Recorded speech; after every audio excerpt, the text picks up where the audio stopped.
Hello, everybody, and welcome back to Subslide Dubslide, a comprehensive anime podcast. It is I, Jay Justice, aka Versace Vegeta. I'm here with my co-host, my brother D. How you doing, fam? Yo, what's good, brother Jay? What's going on, people? We are back at it again. I know, it's been a while, but we here. That's right. We took a couple of weeks off. I'll be glad to get into why. But before we do, we are back with none other than our co-host from a couple of episodes back, my boy Simmy. Once again, how you doing, fam? Konbanwa, Mina-sama. Hello, everybody. Yes, it is I, the unholy ruler himself, the leader of the empire, as I have graciously been re-invited to Subside Dubside. I am doing just fine, Jay. Thanks for asking. I had a fantastic week last week. We're glad to hear it, man. What was your week like, bro? Get into it. Hey, man, listen. Dee specifically said when the summer comes, it's gonna be a movie for the empire. He was not lying. I hit my 100 follower goal. I had a new max of 21 viewers at one time. I had an average of 12. I said, oh shit, we just started booming. I'm like, my numbers was 4 and 3. Now all of a sudden I'm maintaining 10 and 11. I said, well, look at this shit here. Consistency, it's paying off. I love to see it. Hell yeah. Glad to see that shit. Been trying to tell y'all, bro, the summertime is the best for a content creator. No matter what you do. People are free. They're seeing outside and they're not outside look cool, but people want to be in the house chilling, nice air, and they want something entertaining. That's where we come in. Sure. No, that's real true, man. People want to have that content to be able to dive into, especially, in the times where, it is between them being outside. Hell, I know myself, bro. I'm just coming off a heavy week, having done press at MomoCon here in Atlanta for The Lookout.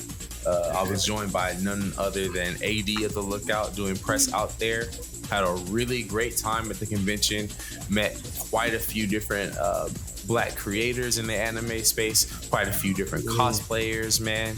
Had a chance to interview none other than Ryota Ozawa of Kaizoku Sentai Gokaiger fame. Really great interview, by the way, with him. With this being like one of his very first appearances in the United States. Just really great time at the convention itself. And hell, man, couldn't have started off my birthday any better. It was during the Sunday of the convention, so really. I know it was lit, bro. Man, between the convention, the parties after the conventions, you know what I'm saying? Like just getting to kick back with friends, having great food, man. Got to kick back with the JB and his people over some Korean barbecue, man. Man, I could not have had a doper weekend, to be honest with you. And then spending all that time watching Grappler Baki after having coming back, man. So that's a great way to cool down. Hell yeah. None but the absolute best violence has to offer. That's right, man. I don't know how much cooling down you did. Like, you was cooling down, boy. You heating up, watching real fighting. That would definitely have you. At the very least, I wasn't spending every day walking 10 miles, right? So, like, yeah, I did cool down. Cool down quite a bit. I ain't gonna lie. You needed that. All that, I already know. MomoCon was a movie for you, so you needed a little breather. Bro, in case y'all can't tell, my voice still is kind of rough for me. It's been like a week and a half. So yeah, man. It was a very, very fun time. How about you, D? How was your week, man? My weekend was pretty damn good. The week was amazing. I ain't gonna lie. I did nothing but foolishness. But foolishness. Oh man, work. Shoot, I'll talk about fuck off Friday. It's been fuck off the whole week. Yes, sir. Shit, I'm pension thieving right now. It's all good. They got no choice but to respect it. But I ain't really do too much. Just chill, relax, play some games, cool down. You know what I'm saying? Like, it's not my time to turn up yet. There's a time and place for everything. It's not now. You warming up for it though. Warming up. He's heating up. he's heating up. Like, yeah, we there. Played a couple of games. I ain't gonna lie, man. Video games are so fun. They are. Absolutely. They are so fun. Like, I don't care what anybody says. Like, oh yeah, you get old. You don't have time for video games. Bitch, shut up. I'm still having fun. And it's crazy. It don't matter if it's new, old. I'm in there. I'm enjoying. I'm still having fun. Like, I really turned my PC on, bro. I was like, you know what? Every PS2 joint that I played during the course of my life, I'm playing it. Did it all. Fuck yeah. Yeah, man. I feel you on that, man. I know the Akuma DLC dropped for Street Fighter 6 just 2 days before MomoCon started. And I was like, damn, I'm not gonna have no time to play the COD. Fuck that. No, there's plenty of fighting games. Plenty of people. Yeah. I made sure to go out there, challenge a few people. Got my ass handed to me a few times because it was a lot of people with, you know what I'm saying, they hadn't had no edge ups in a while. So, you know what I mean? Like, definitely had some work handed to me. But hey, I hopped on the initial decavs though. I challenged them boys down to Mount Hazaka and was like, yeah, let's get it. I don't know what I'm doing on this game. Actually, I've been playing this shit for 20 years. Let's go. Bro, hustle the hell out of them. Yeah. Nah, that's my favorite thing to do. Don't be late. Go take it easy. I ain't just go in. Like, yeah, my bad. But nah, definitely I enjoy playing video games. Even the mobile games. Like, yeah. Gotcha addict? No, Dokkan addict. I don't care, man. Dokkan addicting as hell. We got a month to grind up for this damn anniversary. Boy, if I get shafted, word to my mother, Akatsuki, Bandai, Omatsu, it's gonna be a problem, bro. That's the nicest way I can play it. It's gonna be a problem. But that wraps it up. Simmy, what you been playing lately, man? All right, fantastic. Well, funny enough, I have been in the hyperbolic time study chamber. I'm not going to explain what that is, but I have been in the book since February. So unfortunately for me, I have not been able to play anything outside of my actual streaming and stuff. Oh, wow. So it's a lot of things that I was looking forward to came out.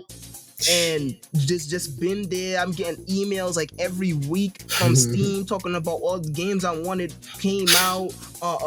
Pro Country came out recently. I wanted to buy that. The JRPG that I was looking forward to the most for quite a amount of years. He just passed away after release, but Eiyuden Chronicles 100 Heroes came out. I was originally planning on having Zero no Kaseki beat, or it's out. Was out the first one? Which one, D? Is it out or Zero? That's the first one in the crossbow duology. It's Zero. It's Zero. Oh, okay. So yeah, I was originally planning on having Zero no Kaseki beat before 100 Heroes came out, but then some real life stuff happened, and I said, all right, time now to get serious. I gotta stop getting my funny up. Gotta get this money up. So, but streaming wise, we have been playing the Mafia trilogy. We beat Mafia 1, the remake. Fantastic game. I'm not replaying the vanilla game again. Game controls is too ass. I mean, it's great, but the controls, as we've been saying for a minute, the controls though. Yeah, there's a lot of older games. You see, there's a lot of older games that have the unfortunateness of having just bad mechanics because time period, the controller, what may have you. Mafia 1 is one of them. The atmosphere is great. The pacing is great. The tone is great. But playing the game, no, it's not great. So we played the remake, and the remake is good too. Now we're on Mafia 2. Which is a phenomenal game, one of the greatest crime sandbox games ever created, to the point where it's almost an immersive sim. I don't care what nobody say. That's one of the most alive sandboxes I've ever played in. Yeah. And then I've been playing an indie game called El Paso Elsewhere, which is heavily influenced by Max Payne, third-person shooter. So I pretty much imagine Max Payne, but instead of like realistic, it's the Bakemonogatari second season arc where Araragi's dead and Kishot fucking kills all of humanity and caused the apocalypse. It's kind of like that, but fantastic game as well. Phenomenal third person shooter, and then I've been playing on JRPG side of things, Tales of Grace's F. I am a huge Tales fan. I thoroughly enjoy the Tales series. Bandai is trying its absolute hardest to kill that series for whatever reason, but I'm a huge Tales fan. Finally playing through all of Tales of Grace's F because I actually bought it on my PS3 many moons ago, but I never beat it. So now I'm here again to tie up loose ends, and that's about it. I have also been on a really heavy combat sports grind. I've just been trading games with D. I've just been showing D a bunch of games coming out and stuff because I originally got into combat sports games with Fight Night Round 3. I never forget during Thanksgiving one year, my cousin had it on his PSP. He had the PSP version, and I played that shit for a little bit. I said, bro, this is one of the best games of all time. You could not take me away from. I played both the PSP and the PS2 version. I did not get a PS3 no time soon, so I played both the PSP and the PS2 version, and I had a blast with both. And ever since, I've been playing all of those games that came out. I mean, of course, there was a lot of them came out. You know, we had the Pride game that came out. K1 had a lot of games as well. UFC had a game on PS1, so on and so forth. But when THQ came out with UFC Undisputed, man, you couldn't tell me nothing. Fire. Dog, that trilogy was crazy. Yo, Undisputed 1 was one of the first demos to drop on the PSN store, and I used to play that religiously. Damn. I never got to get 2, but when 3 came out, bro, I pre-ordered 3. Stop playing with me. They had Kimbo Slice in there. Stop playing with me, dog. Fire, real fire. Real fire. Yo, them Undisputed was hard. I ain't gonna lie, bro. So after my Golden Week marathon, it's a marathon I do on my Twitch channel where for 7 days during Golden Week I play a different Japanese game. I played Hajime no Ippo, Victorious Boxers on the PS2, and that's fentanyl, man. That first game, oh my god. My sister literally walking on me, and she was like, bro, I have not seen you not put down a game like this in like years. Bro, I beat it. I just start playing it again. Like, the game is too nice. It's too nice, man. Oh my goodness. So I said, no, I need more. We want more. We need more. I've been looking and I've been finding some fire indie games coming out. You have this game called Bloody Knuckles. What's the full title? Where's my screenshot? Damn. Now my freaking soliloquy is not fire anymore. Damn. Bloody Knuckles Street Boxing. Bro, this game look crazy. I'm like, yo, they got the point jab. You could pivot on one foot. You could pivot on both your feet. All type of shit. I said, oh, you could change stance mid-fight. I said, oh, this shit look crazy. Then I'm like, bro, I want one that's kickboxing. All I want to do is throw low kicks. I want a honestly, I want a Muay Thai game because I want to throw elbows too. Then they coming out with one. Shins. And they got kickboxing. It's super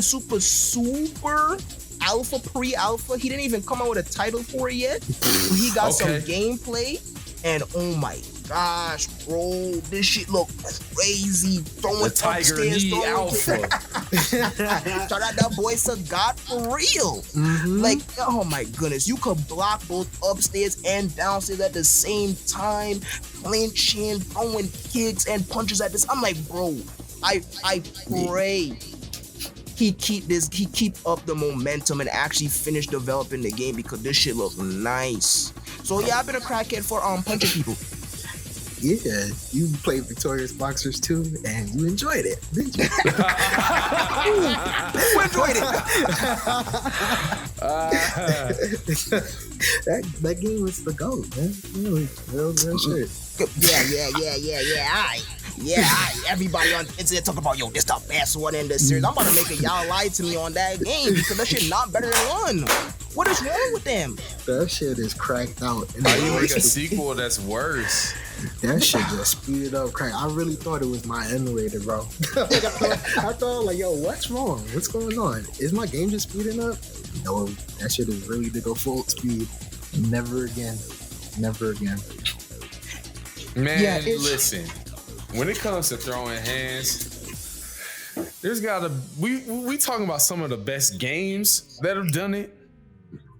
But when it comes to some of the best manga ever about throwing hands, one man. Talk about it. Is the father, the progenitor of what we talking about when it comes to these martial arts manga that just really like change everything, right? This man, Keisuke Itagaki, listen, for decades has ran the fucking game. Now, mind you, there have been other mangaka that have created many other martial arts, manga, like Jiro Taniguchi and others like him, right? But if we're talking about staying power in the manga world, hell, the anime world, go look at Netflix. Garoden just got a damn new special. Baki's still going strong. Yeah. Itagaki's fingerprints all over martial arts, manga, and anime still exist. As he fucking should. He's goated. He's definitely goated. This is me just setting it all up. This is why I got my boy Simmy here. This is why I got my dog D here. These are some experts in the whole game when it comes to this martial arts manga. So far be it from me to just set the tone on this. When it comes to tournaments of all time, the maximum tournament of Grappler Baki stands amongst some of the rest, because this ain't just your standard 16 man, we get down to the semis, we get to the finals, and that's it. No, we got a round robin block style tournament of nothing but ass kickers this week. It's just great stuff. 32 combatants. That's a big number. 30 fights in total. And one of the coolest things about this arc is that it all takes place in one day. That's right. Day. And it don't, like, bro, honestly, I do feel like a day if you binge watch it or you read it. It does. But my God, pacing was not a problem. And a lot of people struggle with pacing for tournaments. This was not that. Not at all. And even when you consider that, like, the anime adaptation for this was like early 2000s, a time where pacing is just a problem in most anime, right? Hell, I made the tweet yesterday on the timeline, and I was for real about it. Last 10 episodes, I'm standing up like, you know what I'm saying, on the side of the TV, like, let's go, let's get it. Shit's a real adrenaline boost, bro. So I'm very, very proud to be able to dig into Grappler Baki's maximum tournament this week, y'all.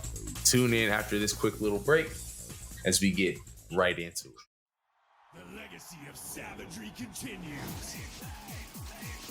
Can you handle it?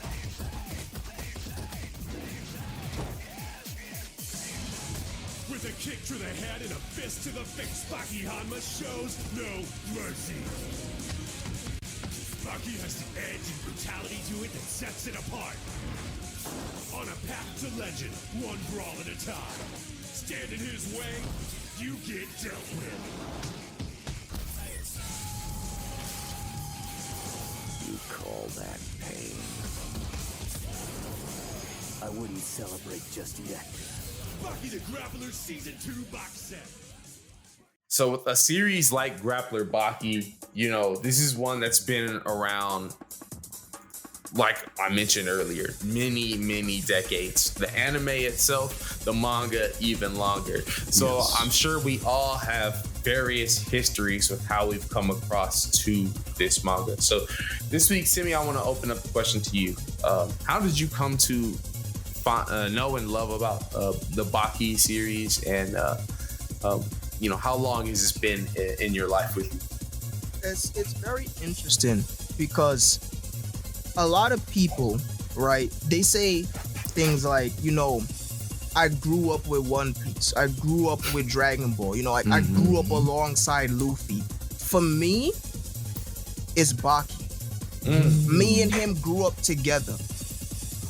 Again, he's one of the first anime, if y'all remember from the last time I was here, this is one of the very first anime that I've ever witnessed. I was 3 years old. The Grappler Baki, the Ultimate Fighter OVA, 1999. Yes, sir. My sister picked me up from pre-K after she left high school with the VHS rented. And we would go in the living room and she would pop that bad boy in. And I witnessed at 3 years old, that boy, Kosho Shinogi, literally tear nerves out of Baki's neck. Now, I know what that sounds like.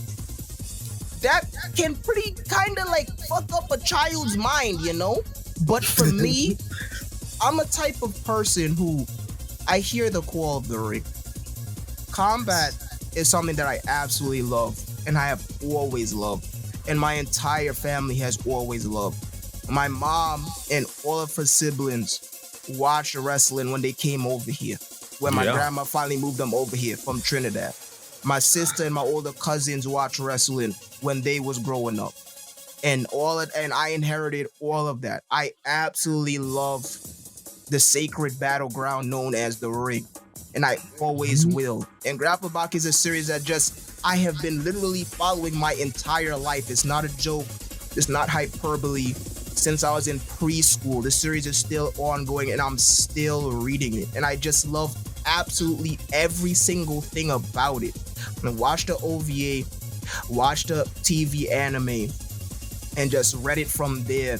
And just to find out how many years later that Baki made it back to the big screen with a new ONA via Netflix, and that is insanely popular, and that's still ongoing. It's just beautiful stuff. It's a series that I so thoroughly hold in high regard that it safely and securely stays in my top 2 favorite manga of all time.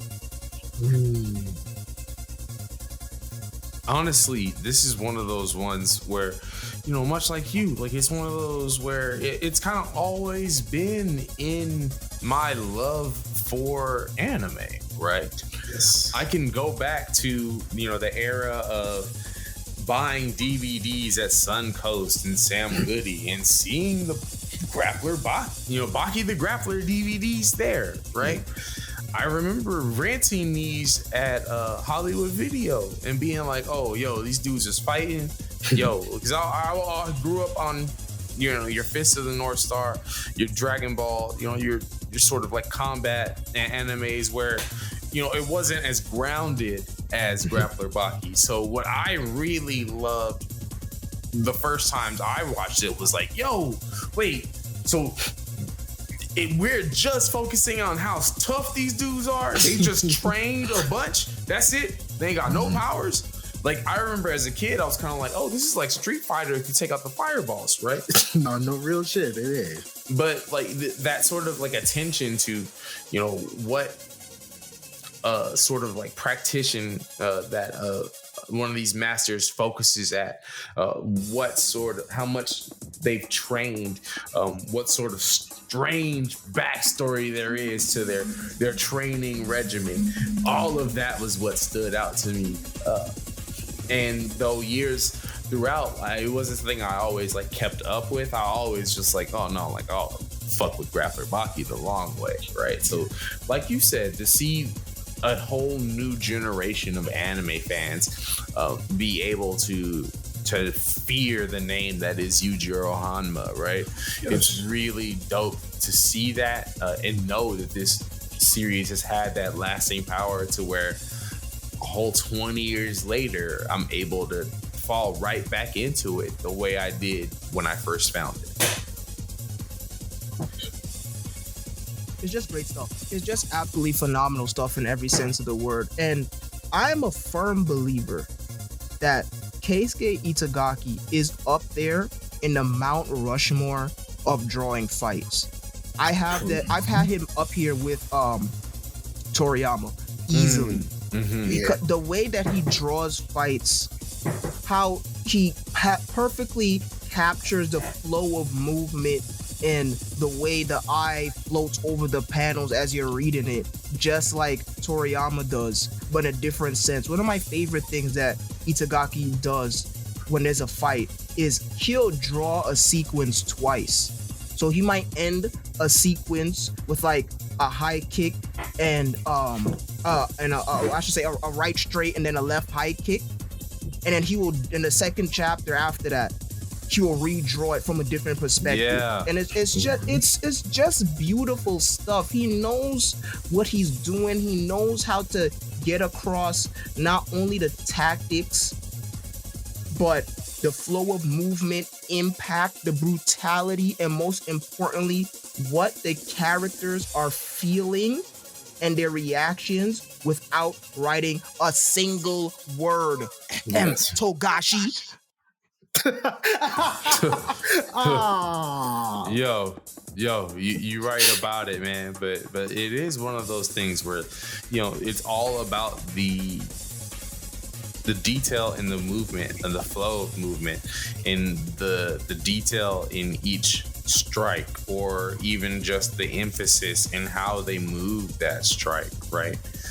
A lot of that is where the attention comes from in how Itagaki flows movement. I find that really, really interesting. It's something that, just like you, it stuck with me the whole way through, and it's the number one eye catch for me anytime I'm watching a Baki fight. Dee, what's your sort of history when it comes to Grappler Baki and just this amazing fighting series that we've been blessed with over the decades? Fighting Fury, PS2 game. I got into Baki late compared to most. I didn't watch it on VHS. Got Fighting Fury. Random gift. Thank God for Cousins in the UK. I will never, ever slander them. Having that with soft disc, crucial. Because unfortunately, I guess Baki too raw for the States. We didn't get it. It's too raw for the States, unfortunately. So, got into that, and I'm like, I know a lot of people just harsh on that game. I get it, but to me, that shit was fun as hell. I had nothing to do with 03, to be very honest. So playing that mindless, just fine. I'm like, oh shit, they kind of cool. Yuli's kind of nice. Yujiro kind of broken. I have no knowledge of Baki. I'm not watching it at all. Unfortunately, for somebody who liked and grew up watching combat sports, I never touched Baki until 03. Got into it. Thank God for DSL internet. Thank God for torrents. Got to see the Maximum Tournament through the Grappler Baki. And my God, as a kid, oh yeah, you're not supposed to watch that excess violence. You are not supposed to be looking at that. Yeah, you're not supposed to be that. This is the time, like, we still in that era with Fox is like, yo, video games, bad for kids. This excess violence, bad for kids. Bro, that shit, I did not take heed to none of that, bro. On the real, also, the level of violence, I'm like, first of all, I ain't never seen this shit in no fight. Dragon Ball, Yu Yu Hakusho, Fist of the North Star, the only thing come closest. And to me, that's what superpowers and shit. Like the Hoto Shinken, like, nah, that don't count. These dudes is getting it in real martial artist style, and you could tell Itagaki was definitely trained with whatever, he did martial arts growing up. Yeah, you know it. Yeah. He understands it from like a personal sort of aspect. Like you can tell from how just the explanation of holds or strikes goes in. Yeah, that's from a direct point of view. Know. Yeah, like I don't think a casual watcher, like even a hardcore watcher of a combat sport, it can give you the opinion, but you could tell that he participated in parts within it easily. That Absolutely, man, because and all throughout Grappler Baki and New Grappler Baki in the manga, some of the extra pages, there's pictures of him with various MMA fighters. Yeah. And last time I researched up, honestly, I think he did practice boxing, which is amazing. And I question why he made my boy Iron Mike look like that in a certain fight. I hate that fight too. That fight too, man. Yeah. I know what we got to do with my boy. This is a representation of Tyson. Why he that weak compared to most? It is all right. He did that though. I ain't gonna lie. This tournament arc is one of them ones. One of them ones. It's so funny too, because for me, the Maximum Tournament isn't my favorite tournament arc. It's not even my favorite Baki arc, but man, there are just so many good moments. Like I'm talking about stuff that has lived with me since I first witnessed that anime how many moons ago. It's just for not funny enough. One of my actual favorite tournament arcs is in the other series that he did, adapted anyways, in Garuden.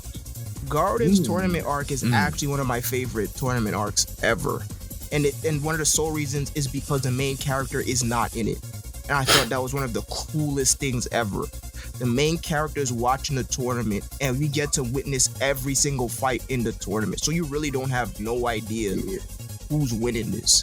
And boy, howdy, was that a tournament. But we're not talking about Garden. Completely different series. But still worth the mention, right? Yeah, just because absolutely. it is in itself, an evolution of the things that were brought through this manga too. So yeah, definitely worth the mention there. Yeah, I think for most, like, Baki feels more like, oh yeah, this is for teens, the adults, and Garden is like, yeah, it feels a little bit more mature, which is fine. You always need that. Always. You need a balance. Now, one thing that I really do love about the Maximum Tournament of Baki is that, we've got basically just this very, very basic setup. Just like, hey, yo, strongest fighters in the world gotta fight. Why? Because Yujiro Hama needs somebody to fight, man. Yo, that boy's different. So, it's funny. So I just want to preface real quick. I'll be speaking about the manga instead of the anime because unfortunately, the anime does two things that really irritate me. And let's not get it wrong. The anime is actually very, very, very, very, very, very good. Phenomenal even. However, unfortunately, Itagaki's art is so good where no amount of animation can properly portray You can't touch. You can't touch the manga. Right? But that is actually not the reason why I'm not going to talk about the anime too heavily. The reason why I'm not going to for two, the main reason is that for whatever reason, they switch the arcs around, which is highly annoying. So in the manga, we start with the Underground Fighting Tournament arc, and then the childhood saga flashback, and then finally the Maximum Tournament. In the anime, we start with the childhood saga arc, then the Underground Fighting Tournament arc, and then the Maximum Tournament arc. And I have no idea why they did this, because it did not make the story any better. As a matter of fact, I think it made it even worse, because at the end, reading it from the manga, at the end of the childhood saga arc, so after Baki loses to Yujiro and Emi, aka his mom, dies, he goes to Brazil and visits fucking Hoyler Gracie, that bum, and he tells him, "Yo, absolutely, I can't stand. Ooh, scammers, Hall of Fame scammers. They put a curse on all of combat." But anyways, let's not talk about them. So he visits Hoyler Gracie in Brazil, and Hoyler tells him, "Yeah, if you want to get strong, or I should say, after his mom dies, he goes on an excursion for 2 years. And at the end of the excursion, he learns of Hoyler's existence, and then he visits Brazil. Get my facts right. But anyways, Hoyler tells him that, there's a secret fighting organization. So he pulls up on Tokugawa, and then we learn how he joins the underground fighting. I mean, then we learn that he started from C. And then when we come back to the present, we know that Baki is the champion of said tournament already, because the Underground Fighting Tournament arc was the first arc, and Togawa's in the middle of setting up the Maximum Tournament arc. Versus, if you look at it from the Maximum Tournament, the Underground Fighting arc second, you end with his battle against Mount Toba, aka Giant Baba, and then the tournament starts. That don't make no damn sense. Exactly. Yeah. And that's something I really wanted to point out, was that, the anime, it starts out with just the tournament is just being set up, right? Yeah. There's no explanation really. And he finds out halfway through the tournament that his mom died, which I found made no sense structurally, because it's just like, well, wait, then why do you want to fight Yujiro anyway? Exactly. Yeah, you just looking at it cluelessly. I mean, you got Grappler Baki, the Ultimate Fighter, the 94 OVA, but still, that's a little bit, it's way off, a little bit different. But yeah, because the Ultimate Fighter the Ultimate Fighter is as close as a perfect adaptation you could get, but it only adapts one fight out of the Underground Fighting Arena arc. That's against Kosho Shinogi. So you would still be missing a lot of context. So that's why that's just two random changes that they did. I didn't say the second change. The second change is they changed Baki's character design, which actually irritates me a lot. Two things. They made him bigger than what he is, and they took away one of the three main characteristics of him. Baki has three very distinct features. One, his red hair. Yes. Two, the mole on his lip. And three, the scars on his body. Yeah. And why did they remove completely removed his scars? Yeah. Like, that's the rawest thing about him. Yeah. Even though and I found it was interesting that it removes a lot of the fighters' scars. Just for then the ONA all those years later, 17 years later, to add them back to the characters. So it was, listen, no one knew that the series was going to go on hiatus for 2 decades, of course, right? And no one knew that the series would be picked up in a better fashion. But you would have liked to have seen, they've just been, and I know this sounds like something that's that's just a design of not drawing scars. But when it comes to the dedication that these fighters have, them having those scars is a huge part of seeing the journey that they've gone through as a character. Yeah, exactly. Yeah, it adds to the level of martial artist that this person to be. So yeah, it can sound like a nitpick, but it is one that really does matter in this degree.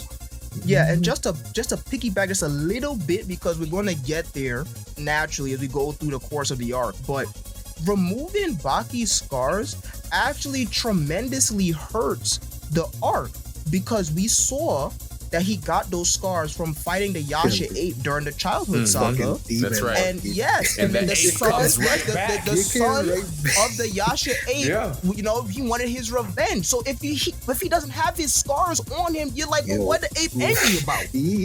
Exactly. I really do like the callbacks that you have to earlier parts in the series in this, though it can be lost on people who, are coming to this from the anime perspective, not having, the entire context available for them. Being able to see these events just through the tournament itself, it's such a strong set enough of fights that, man, I can at least say, like, the more you get into the arc, the less it really, like, I mean, it matters, but then it don't, right? Because then once you got into like the part where now the tournament's starting to, you know, fall down a bit, and you're starting to lose certain like members of the tournament, and it's coming down to these bigger fights, bro. I'll tell you right now, maybe I didn't know that he had fought the Yasha Ape's father, but I was still hyped that it happened. Yeah. That shit was raw. Filling in the blanks, at least I thought so, right? Because in the arc we get information for every single fighter right before they do something, right before they're up next, right? So I thought that the arc did a very good job of filling in those blanks for sure.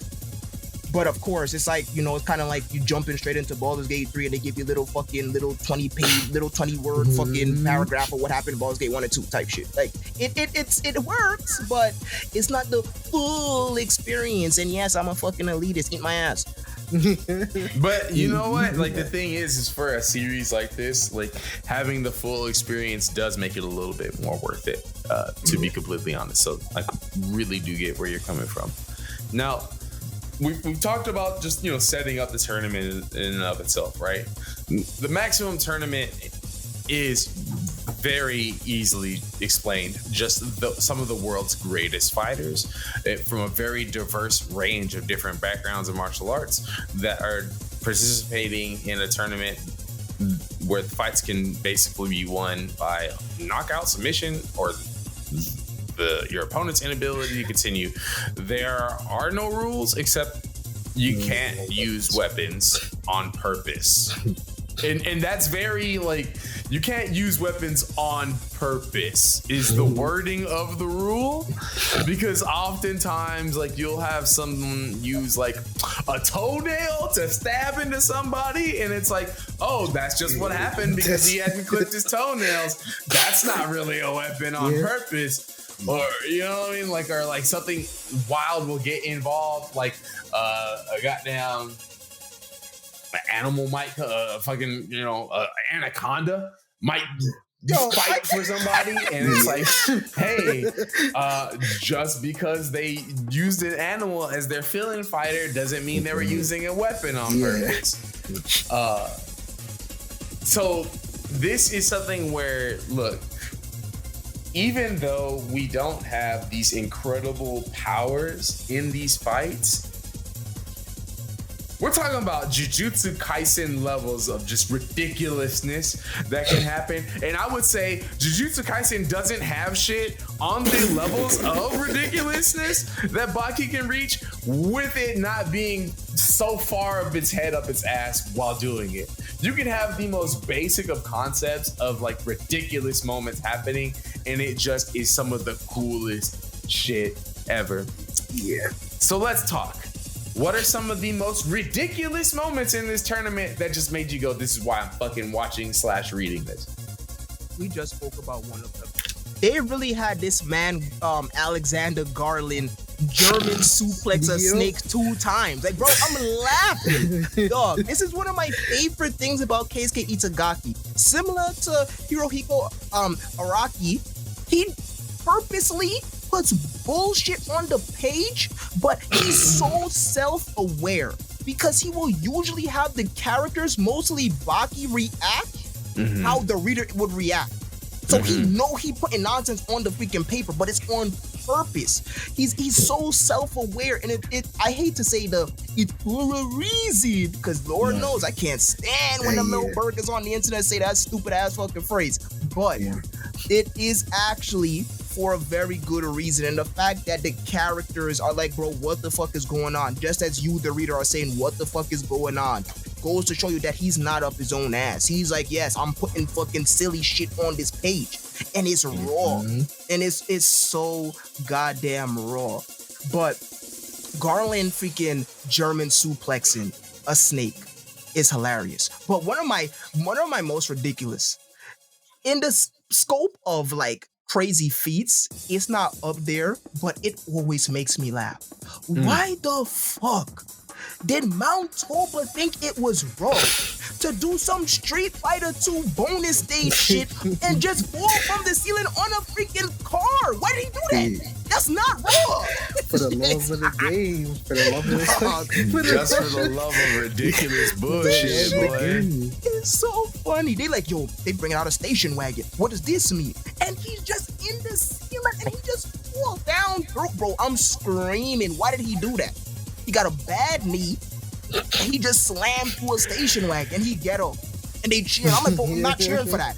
I'm cheering for that. Listen, I popped, bro. I was a giant Bob. It was his whole bench to crush a car. Man.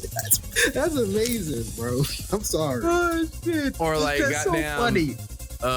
what's his name? Igaki going into the sumo stance just for the Kanji Igari going into the damn sumo stance just to be like, yeah, nah, I can do this too. You know what I'm saying? Like, come on, bruh. Come on, bruh.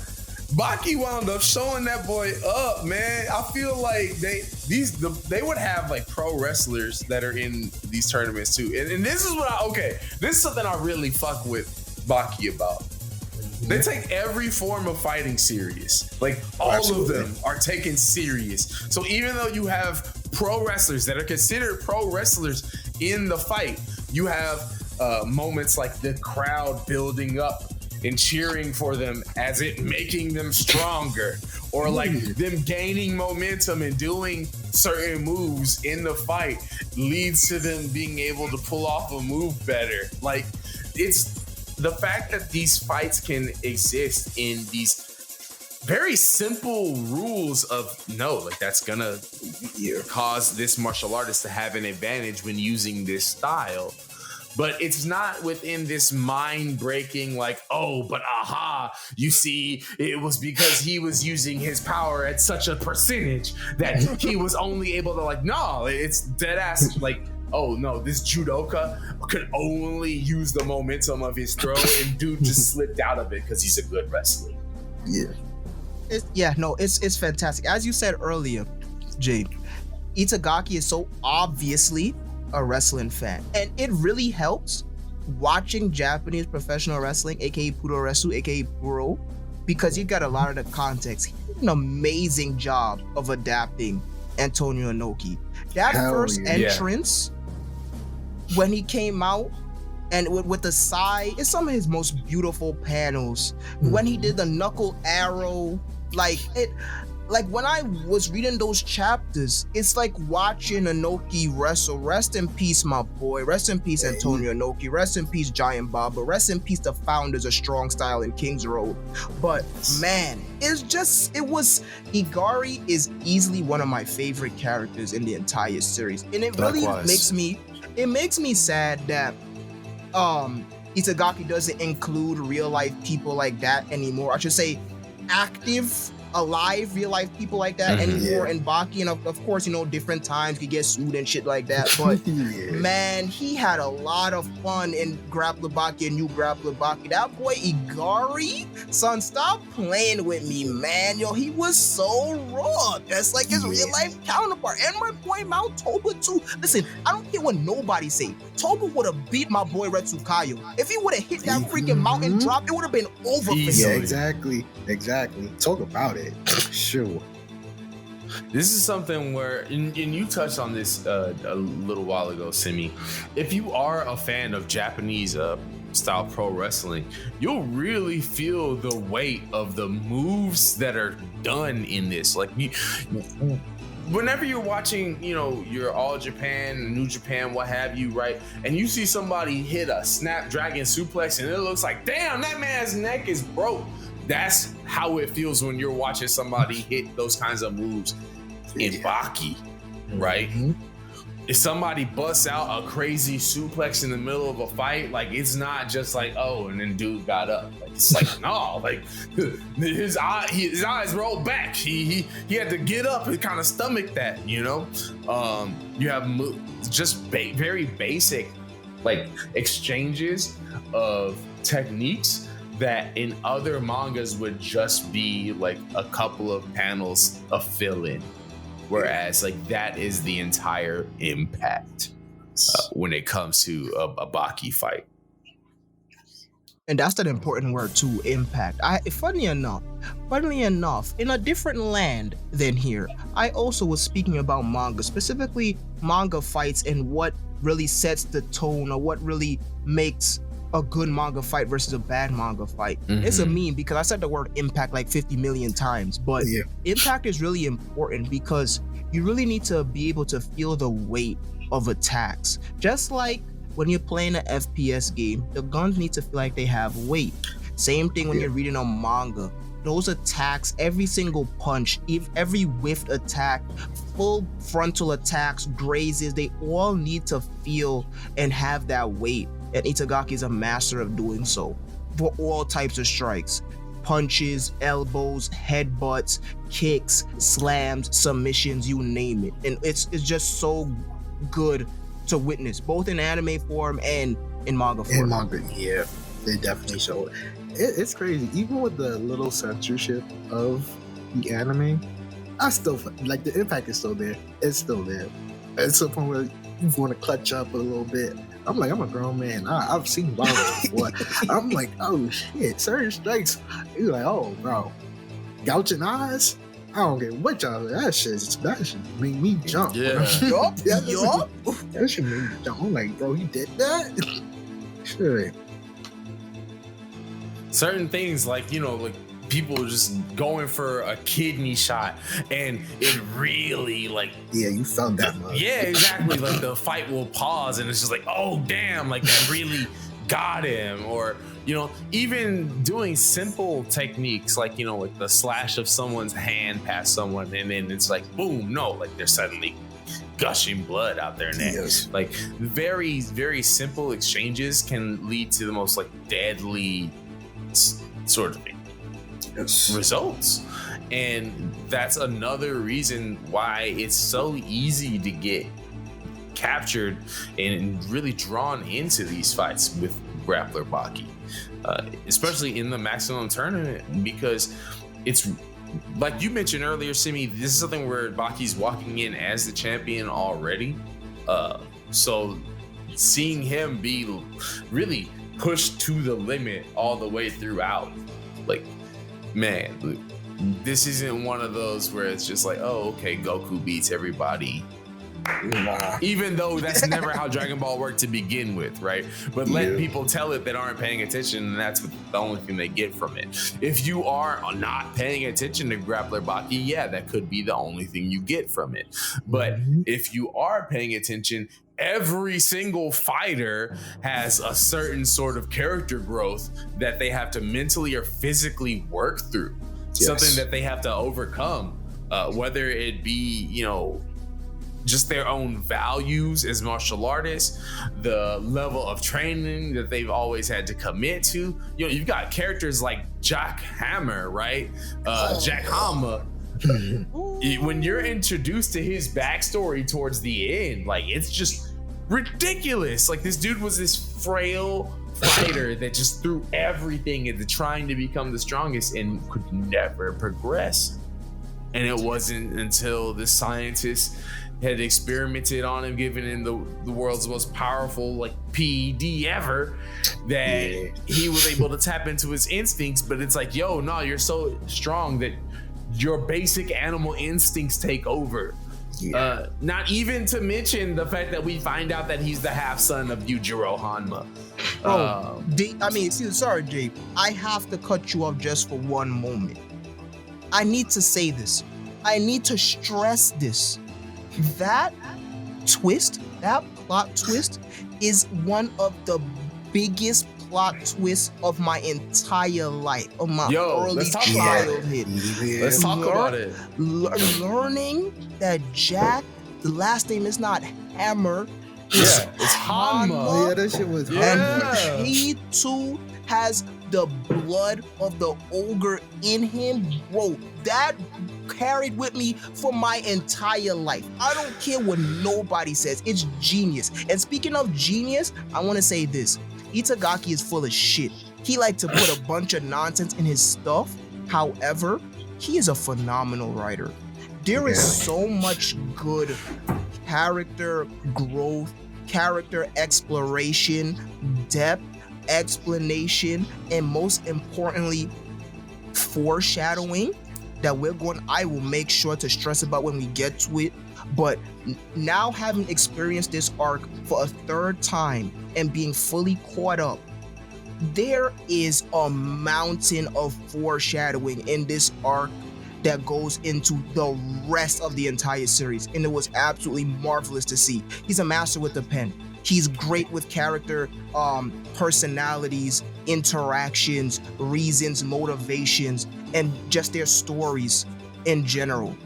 And it gets lost in translation because, why the hell is Baki smiling when a man is peeing on him? Oh my god, this is what y'all reading? And all that other bullshit, right? But no, Itagaki knows what the hell he's doing. There's a reason why this has survived since its inception in 1991.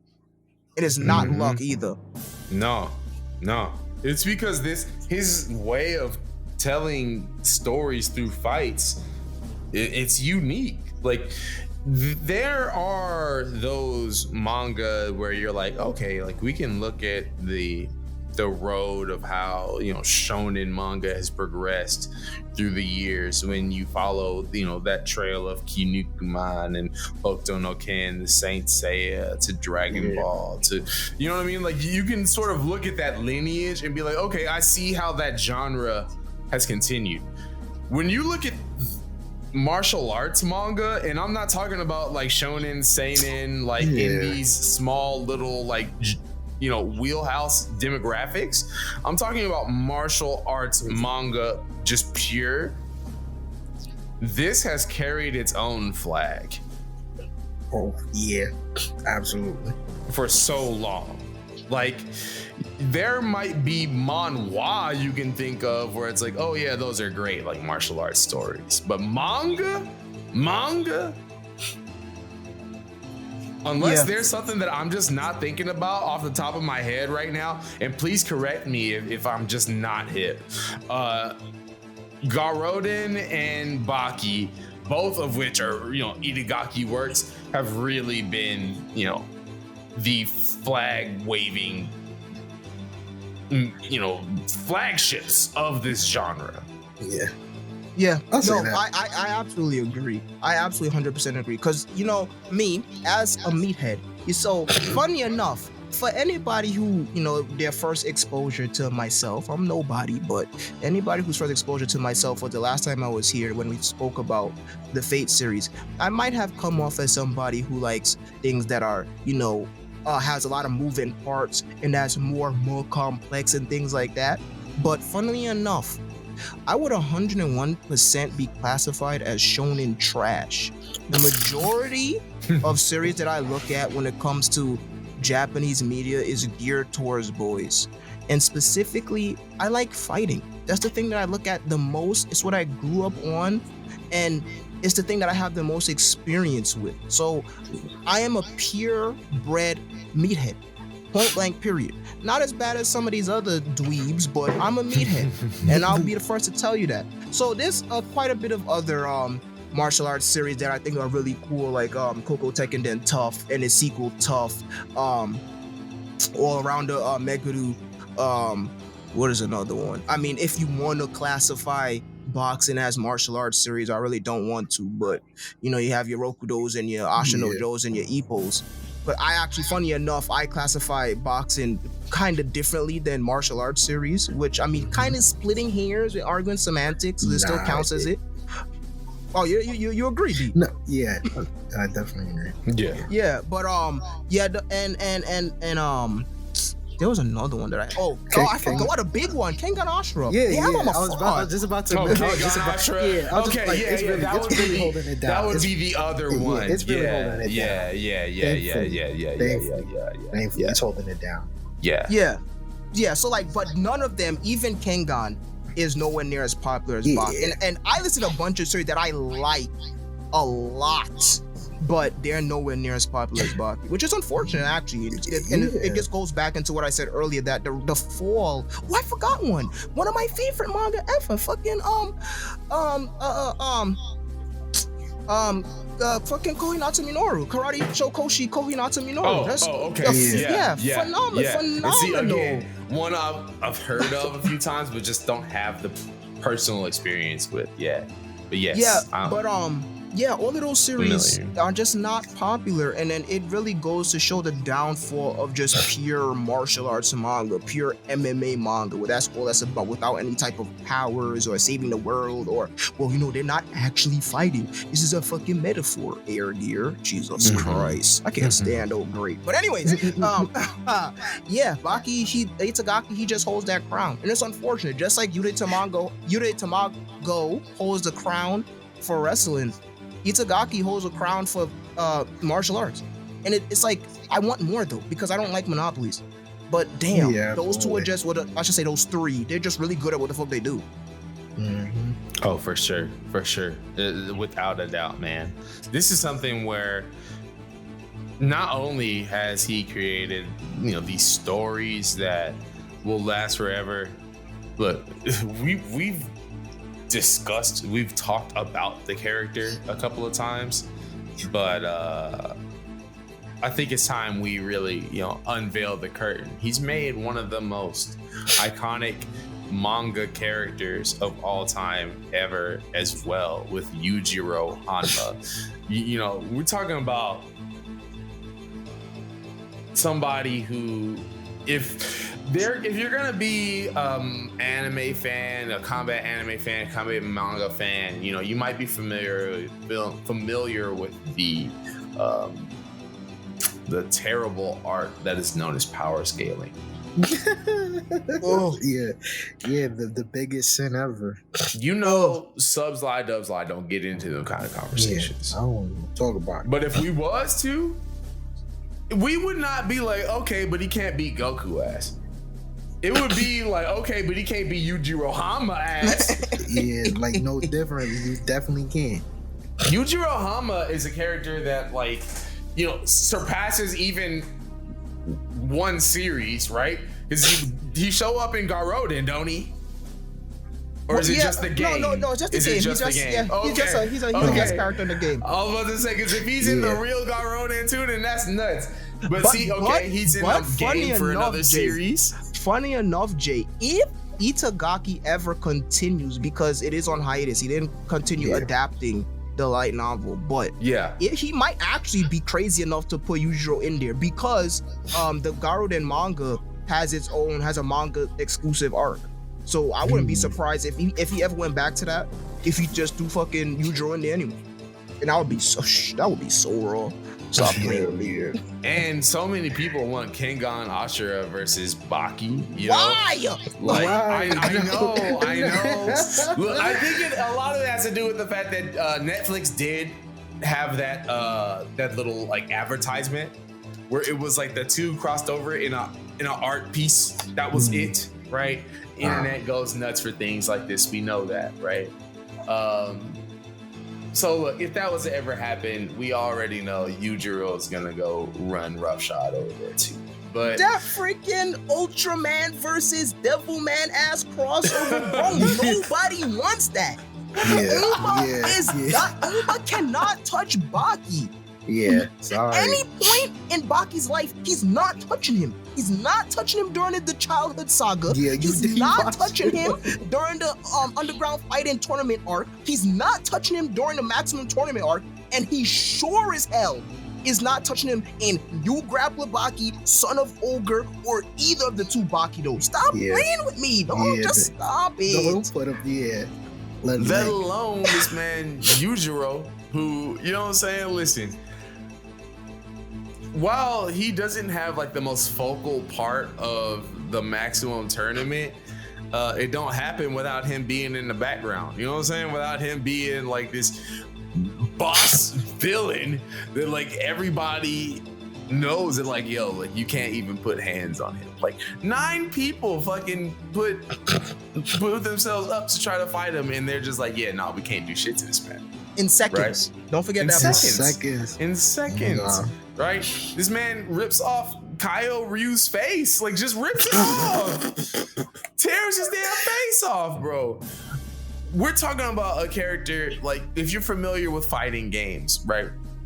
Akuma from Street Fighter. Yeah, gotta be the closest thing to fucking Yujiro Hama. And I would say deadass, Akuma is just the face on his back. He ain't even, you know what I'm saying? Like, that's just a demon face. Yeah. Akuma might even lose to Yujiro Hanma, man. I'm sorry. We talking about a man. Nah, he go own your Shin Akuma.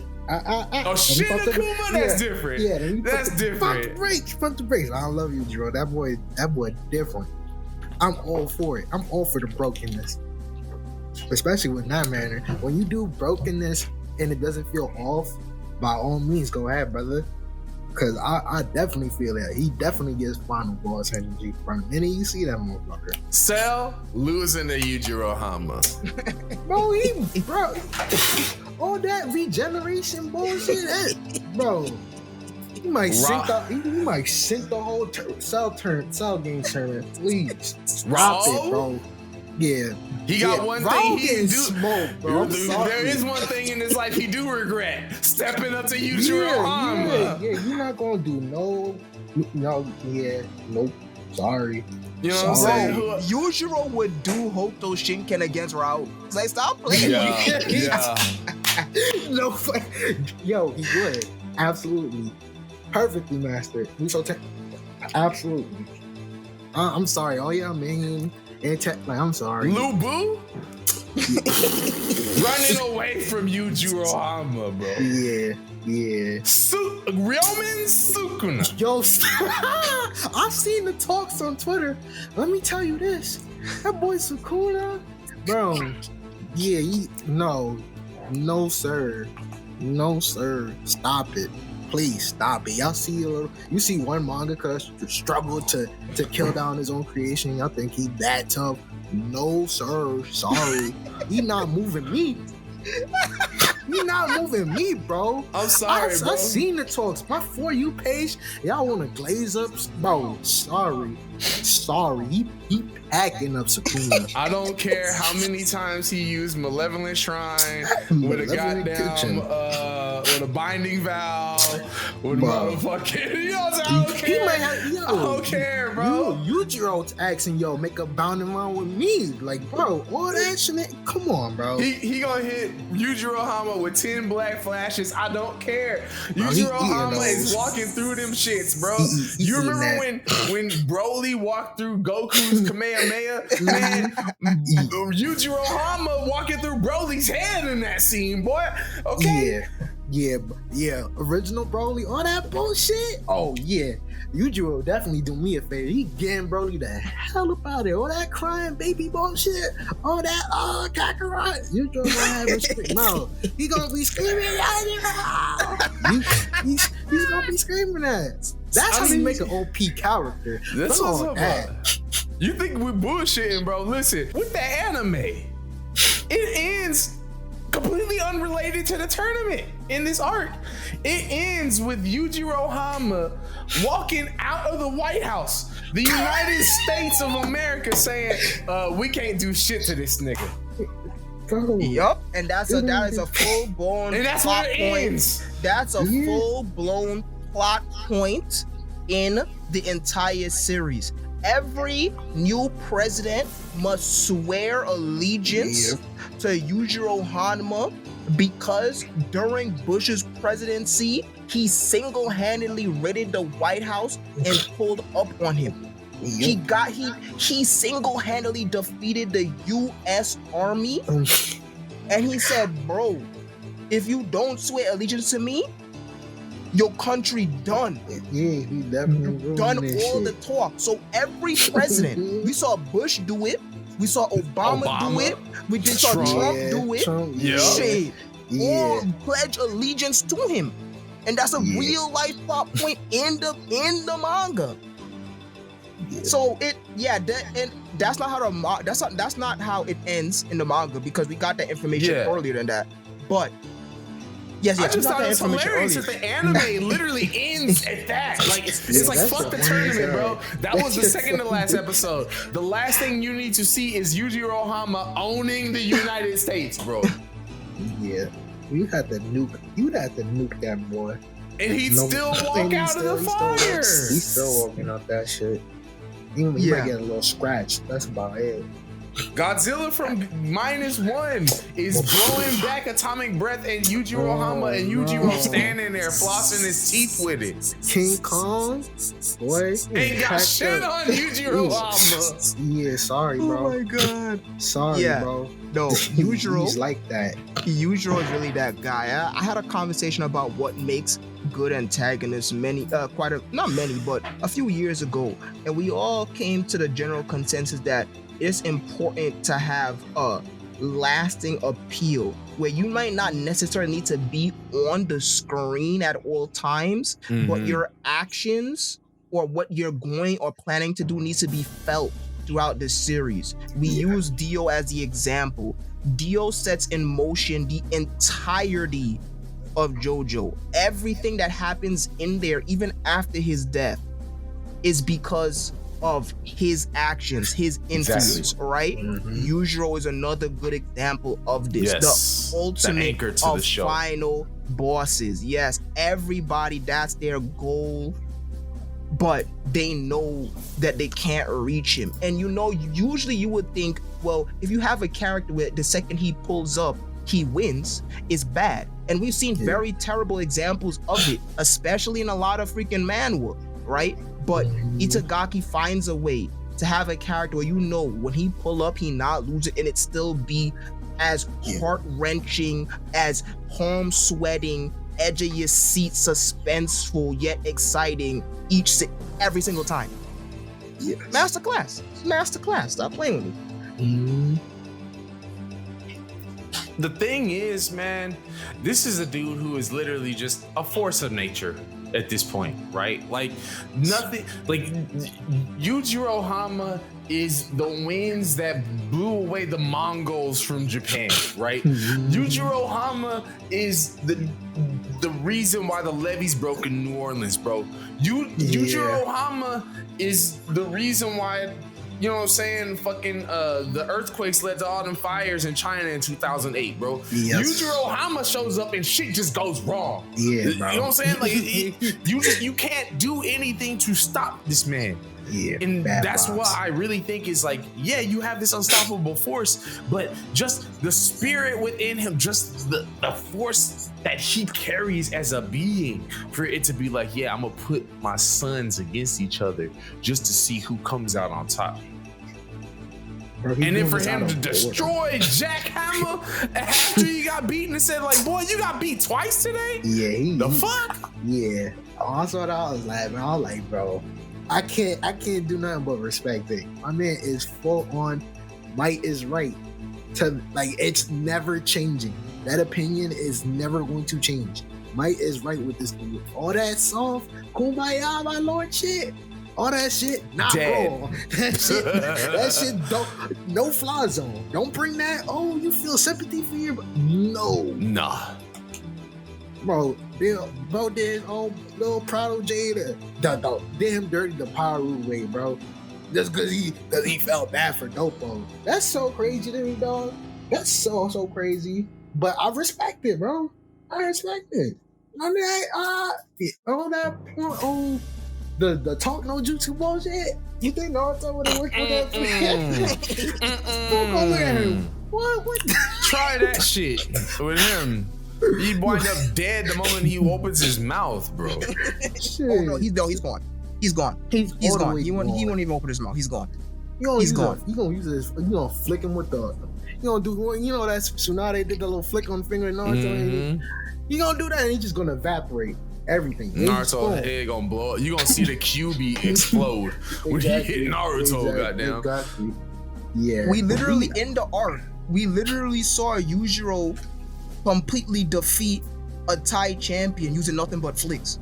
Yeah. Yeah, I was like, yeah, he's different. When I saw that, I was like, yeah, man, this shit is like, I'm like, real shit. That's so demoralizing, but it's a perfect way to show how leveled above he is from everybody else.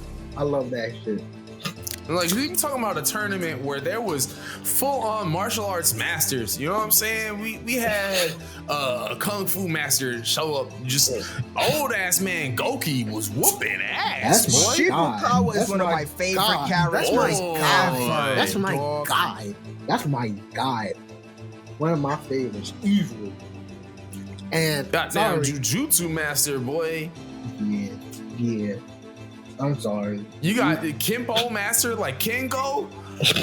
Bro, like that's what I really, really love is you bring all these damn styles against each other. And it's not like, oh yeah, well, because he trained in this shit for the longest and he's the best. Like, nah, like dudes be catching other folks off just because it's like, yeah, nah, like you just was not prepared for the way that I go about using this style. You know what I mean? Goddamn Hanayama versus Katsumi. Now we're here. Now that we here, I gotta talk about it. I'm sorry for keep cutting you off, Jay. Listen to me. I need everybody to listen to me. Listen to the voice of the Empire. Right? Bro, there are two characters, in my opinion, that have zero bad fights across this entire series. One is Hanayama and two is Jack Hanma. Those two, I don't care how short or long the fight is, they do not have a single bad fight, period, across all manga. And Hanayama versus Katsumi is one of my favorite fights of all time, period. Bro, let me tell you something. The Brawling Master, son, he got this punch is a punch that has absolutely no regard to defense at all. Dog, every time he hits that stance, someone is going flying. The way that we start this fight is absolutely insane. He starts the fight with that punch. Katsumi completely reads it and knows what's coming. He tries to block with two hands, not one, but two. He brings up his left wrist to deflect or change the trajectory of the punch, and he puts his right hand in front of his face to catch it. What the fuck happened?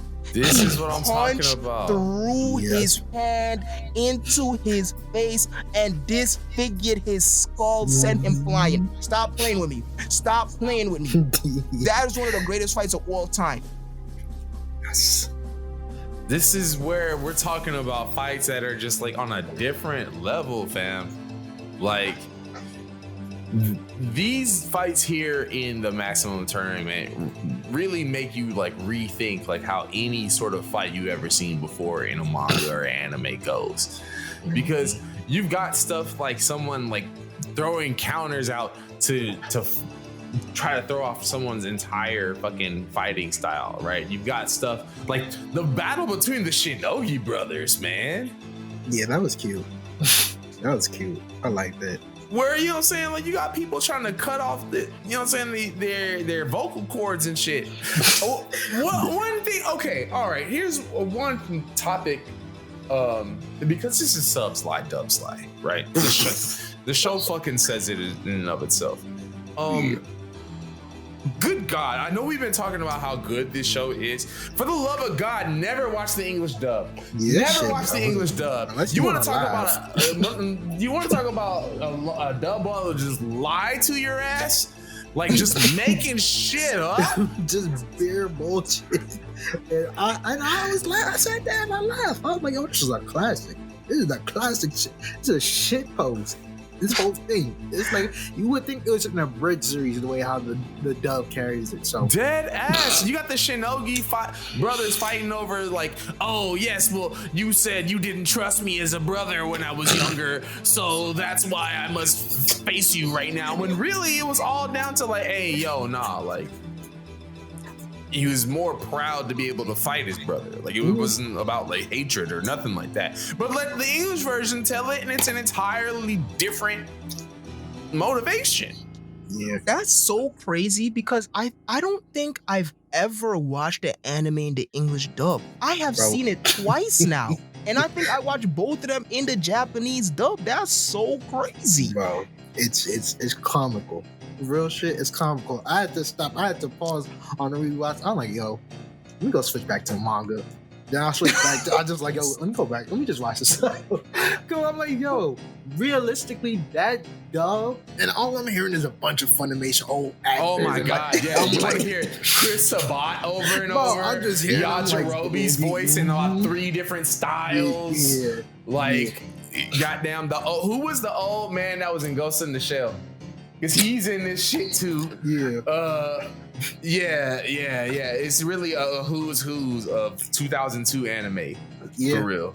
That shit was comical. All the lines, I'm like, bro, y'all gotta stop. And like, mind you, the reason I know for a fact that they're lying isn't because I'm so familiar with Baki's stories. I'm like, wait, this is wrong. It's because whenever I'm watching anime in English, it's because I got something else that's going on. So I'll make sure to keep the original Japanese subtitles on. Yeah. Because I want to be like, okay, nah, like what's actually going on here? And thank God I'm watching a 2003 anime where weeaboos used to be the people doing subs. Yeah. And not just some nerd doing AI subs at fucking Crunchyroll nowadays, right? Because back in those days, they would be like, They no, care. Yes, they care. Yeah, What are they care. actually saying? And that's going in the subtitles. Not a loose localization, but what are they actually saying? And there I'm watching it and I'm like looking at the words and I'm like, this is a completely different feeling from what I'm hearing him say.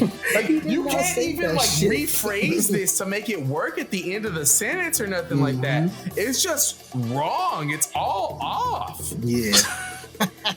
that is the worst. That was like, it's a whiplash. It's like, I know he didn't say that, and the dub constantly says, "Yes, he did. Yes, he did." I'm like, bro, there's no way. I'm like, there's no this just back and forth conversation. I'm like, bro, come on. Stop it, dog. Stop it. There's a bunch of just filler talk, just a bunch of bullshit chatting. It don't increase anything. Usually, I'll give a dub a pass for trying to like explore certain things that the original adaptation it didn't cover as well. This dub just try to do its best to deviate from it completely. It did its best to be like, oh yeah, Baki. Yeah, no, it ain't it. I felt like I was reading Fight and Fury. The game. It was just fucking the other guy wrote in. yeah. I'm like, yo, this is not it, bro. Stop it. Right? That's I'm like, so bro. crazy. Yeah. Because that fight is some of the heaviest characterization that you get in the entire arc. You have two characters who lost to Baki in the underground fighting tournament arc, and you have Kosho, who is really dead set on getting his revenge, getting his hit back on Baki, and his older brother who's like, bro, you're not ready for that. Not only you not ready for that, you're not ready for half the guys in this tournament. As your older brother, I have a right to protect you. And that's what that fight was about. Is Kosho trying to not only get out of the shadow of his brother, but trying to prove to himself and his brother that he's ready to get out of the nest, to stop relying on his older sibling. I mean, it's very classic sibling story, but it's told through fighting. And to hear they're talking about something, you didn't trust me. What is he talking about? They was close as hell as children. You were the one that bullied me. Yes. That's literally what the fight is over in the damn dub, bro. I'm crying. You protected me from bullies? No, you were the bully all along. You never told me where you were. You never. Oh my God, shut up. I'm glad you decided to watch it too, D, because that was the point where I said, I'm turning this shit off. No more. Bro, I was like, there's no way. Look, I'm looking at my TV screen like, bro, they not doing this. And they did it. I'm like, bro, you're lying to me. And no, they were dead set on just making its own narrative. I don't know what the purpose was for that. It didn't enhance the story. In fact, it made a beautiful character development for both characters. It feels like a parody fight. Like, Even a voice actor, they shit. I'm sorry. 2000, early 2000 dubs is dude. I don't want to hear playing with me, Chris bro. Sabat is like 4 different dudes, bro. Never again. Early Chris Sabat, bro. He looked like he just woke up, went to the studio, and just read off the paper, and that's it. They didn't put like, stop it. Come on, stop it. Nah, All that I'm crying. Terrible. Because one of the main points that Kureha had was like, yo, you're not willing to use your ultimate technique against me. You're not ready for this tournament. That's one of Kureha's most biggest arguments against his younger brother. Like, you see me as a brother, so you're pulling your punches. You think that's gonna fly against all of these fighters who are willing to die for the game? No, it's not. And then on top of that, in the manga, you see the panels of when they was kids. Yeah. You see Korea helping Kosho with his homework, fighting off the bullies, carrying him on his back. What the fuck are they talking about? He bullied him. What? Yeah, you were the big bully. Like, it was like a like, oh no, you gaslighted me. You thought you were protecting. You didn't teach me nothing. Never told me nothing. Never taught. I'm like, bro, just shut up and finish this, because you're ruining a great fight. And I'm moved. When I read the panel, I was moved. I felt really immersed in both characters. Watching the dub, Ari game. I'm sorry.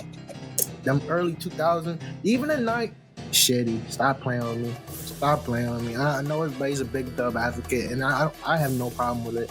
But the quality of the dubs back in the day, do not tell me that I was supposed to respect dubs growing up. They were the worst things to mankind. Stop it. Niggas just came in the studio to steal a paycheck, and that's it. They did not care, bro. They did not care. You had some voice actors who would probably do a little homework and would get it right. Not this cast. 90% of the people who did dubs for all these classics, they did not care, bro. This is one of them.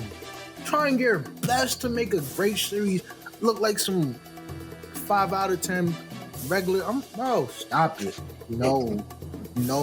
Dub lied. They lied OD. Dub lied. Dub lied. Seriously. This is a bad. Yeah. You I'm sorry. This is you. Dub lovers, take a lap. Take a lap. You gotta take a lap. Take a lap. Do some push-ups, cause y'all lost with this one. Listen, if you can, please seek out the original Japanese version. You know what I'm saying? It's out there. It's definitely out there, and if you're going to experience this through anime, watch that. I would highly recommend reading the manga, read the manga as well. But if you need to be able to watch it, please just don't watch the dub by any means. Watch the dub. You just there. Like, you should watch the dub as like a gift after reading the manga, and you can laugh at the fact that this is a butchering. This is a debauchery of what you read. That's a treat. That's like how I treat the big green, the Malaysian Dragon Ball dub. Yes.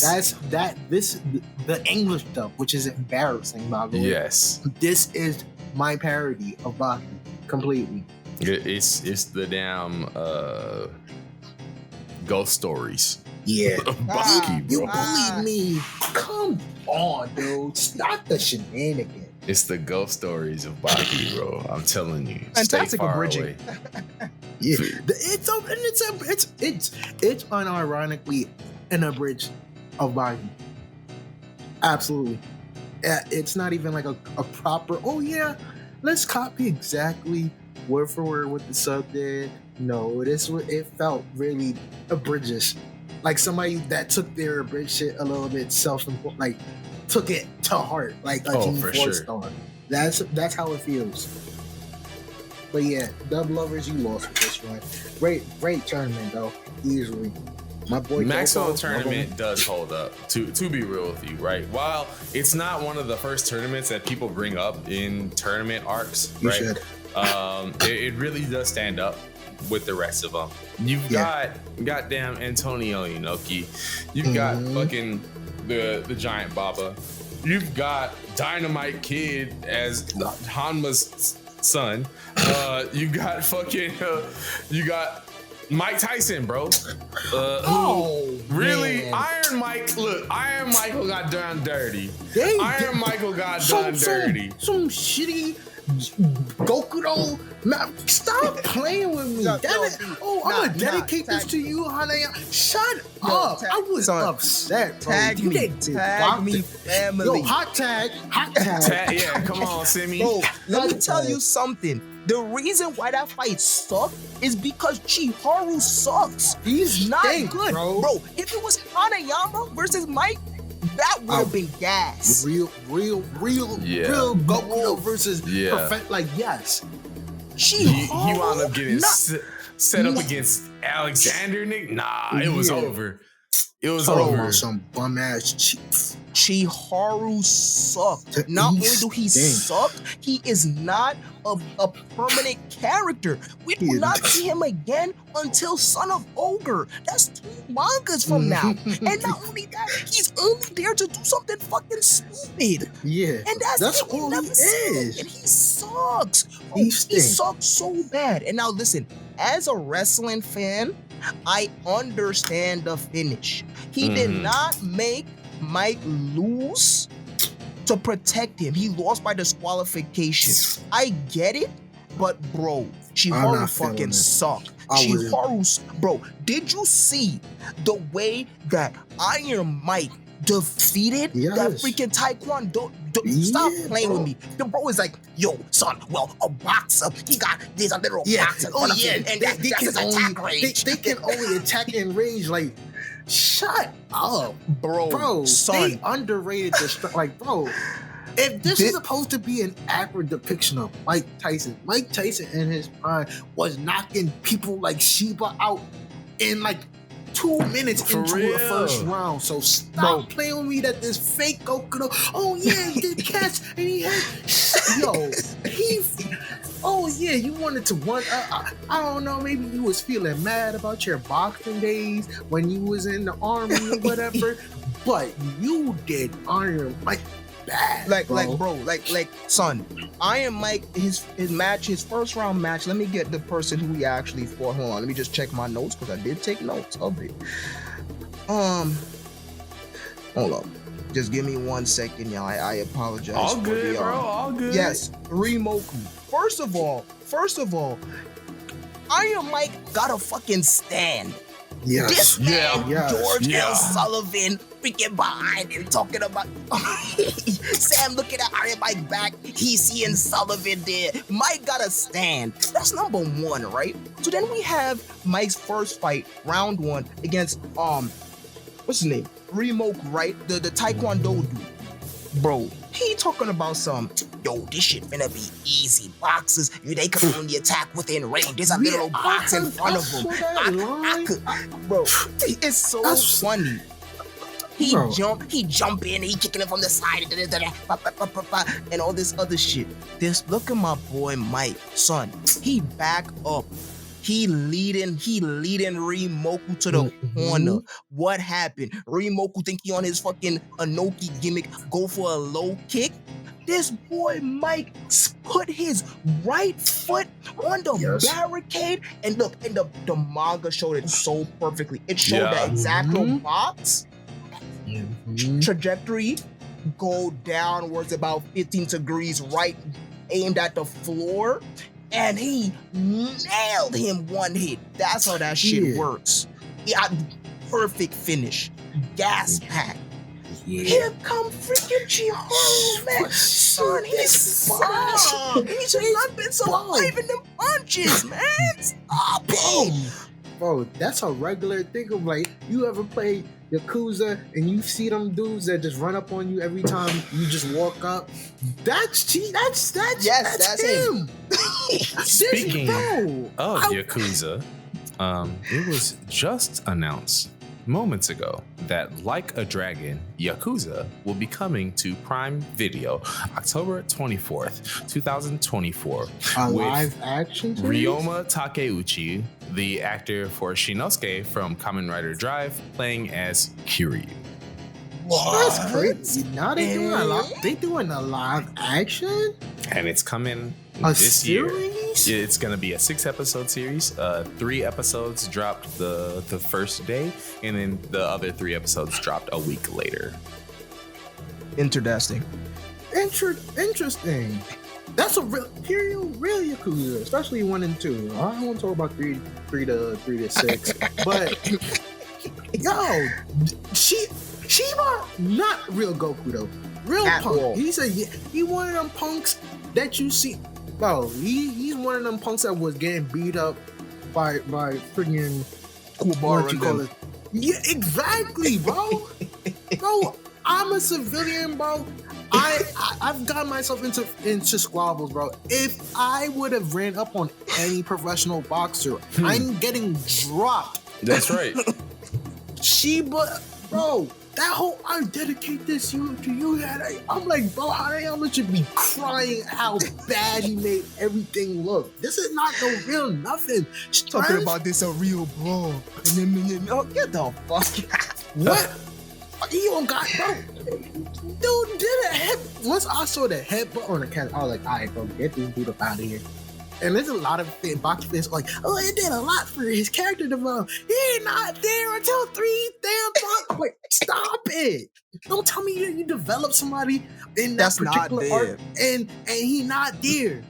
That's Bro. a tease. It's a waste. Oh my god. That's a He's a bro. waste youth. He is a waste He's a youth. waste The youth. prime definition of waste youth. Like at Freaking least Cass and Tone, they like shut yo. at least Itagaki gave us the biggest W ever by literally having the strongest person out of America be one of the series fan favorites in Yeah. Biscuit Oliver. Thank Yes. God. Mm. But Yeah. man, and at least we got to see Baki using Iron Mike in his image training and so the Yes. son of Ogre manga.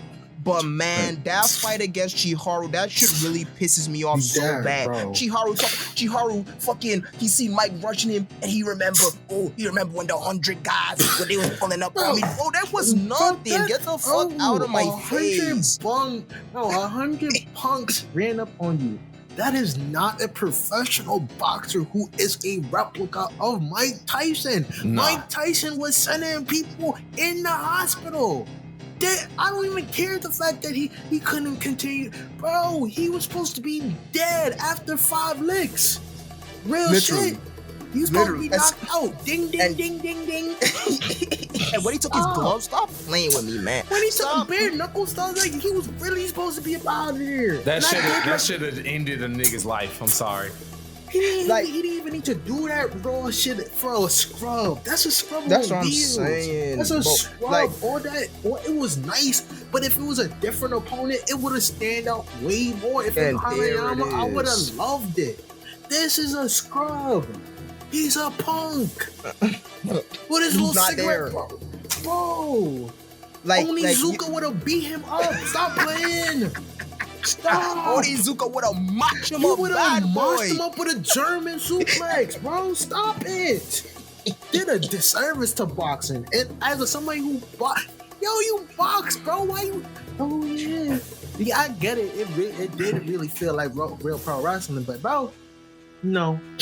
I want you to Yeah. save your hands, bro. He shouldn't have even had to take the gloves off against this, bro. To 2 begin uppercuts, one jab would have caught him off guard, and an uppercut would have sent this dude straight to the hospital. Stop it. Like, yeah, like that's With the one of quickness. that's one of the few Itagaki L's because Yeah. Chiharu should not be that durable. Not only do he suck, but as I revealed, spoiler alert, he's not here. He's not a He's permanent not character. there. He's just Period. And I'm gonna It tell was you a exactly. waste. I'm gonna tell you exactly when he appeared again. I'm sorry, spoiler alert. Anyone who's not caught up, but in the Son of Ogre manga, when Baki decides he is ready to fight Yujiro Hanma for a second time, but Mhm. first he must defeat the other strongest people around the world. This man, after he come back from America after the freaking Biscuit Oliver arc, this man Chiharu pulling up to his house every day talking about yo, I want to fight you. And Baki is ignoring him. He's ignoring him. Like the scrub on wheels that he is. And then finally he throw him a bone. He say, you know what? All right, Chiharu, I'm going to give you a bone. I'm going to go like about 50 feet, and all I'm going to do is dash forward. I want you to hold your hand out for an eye poke. He talk about some okay. And Chiharu thought he was so smart. He thought he was gonna clench his fist right at the last second to punch him, right? Bro, this man Baki moves so fast.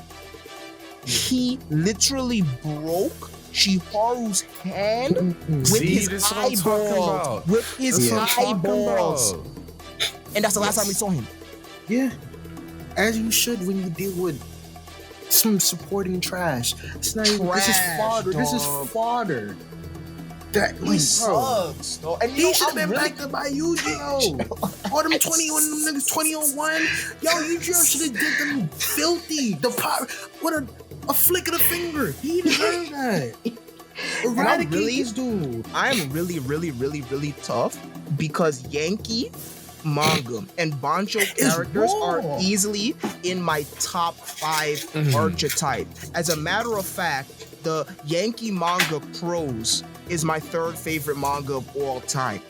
So to see a Yankee character be so garbage, where the large majority of them, I don't even care what you looking at. It could be a gag series. It could be a slice of life series. Yeah. Usually Yankee characters are depicted really good.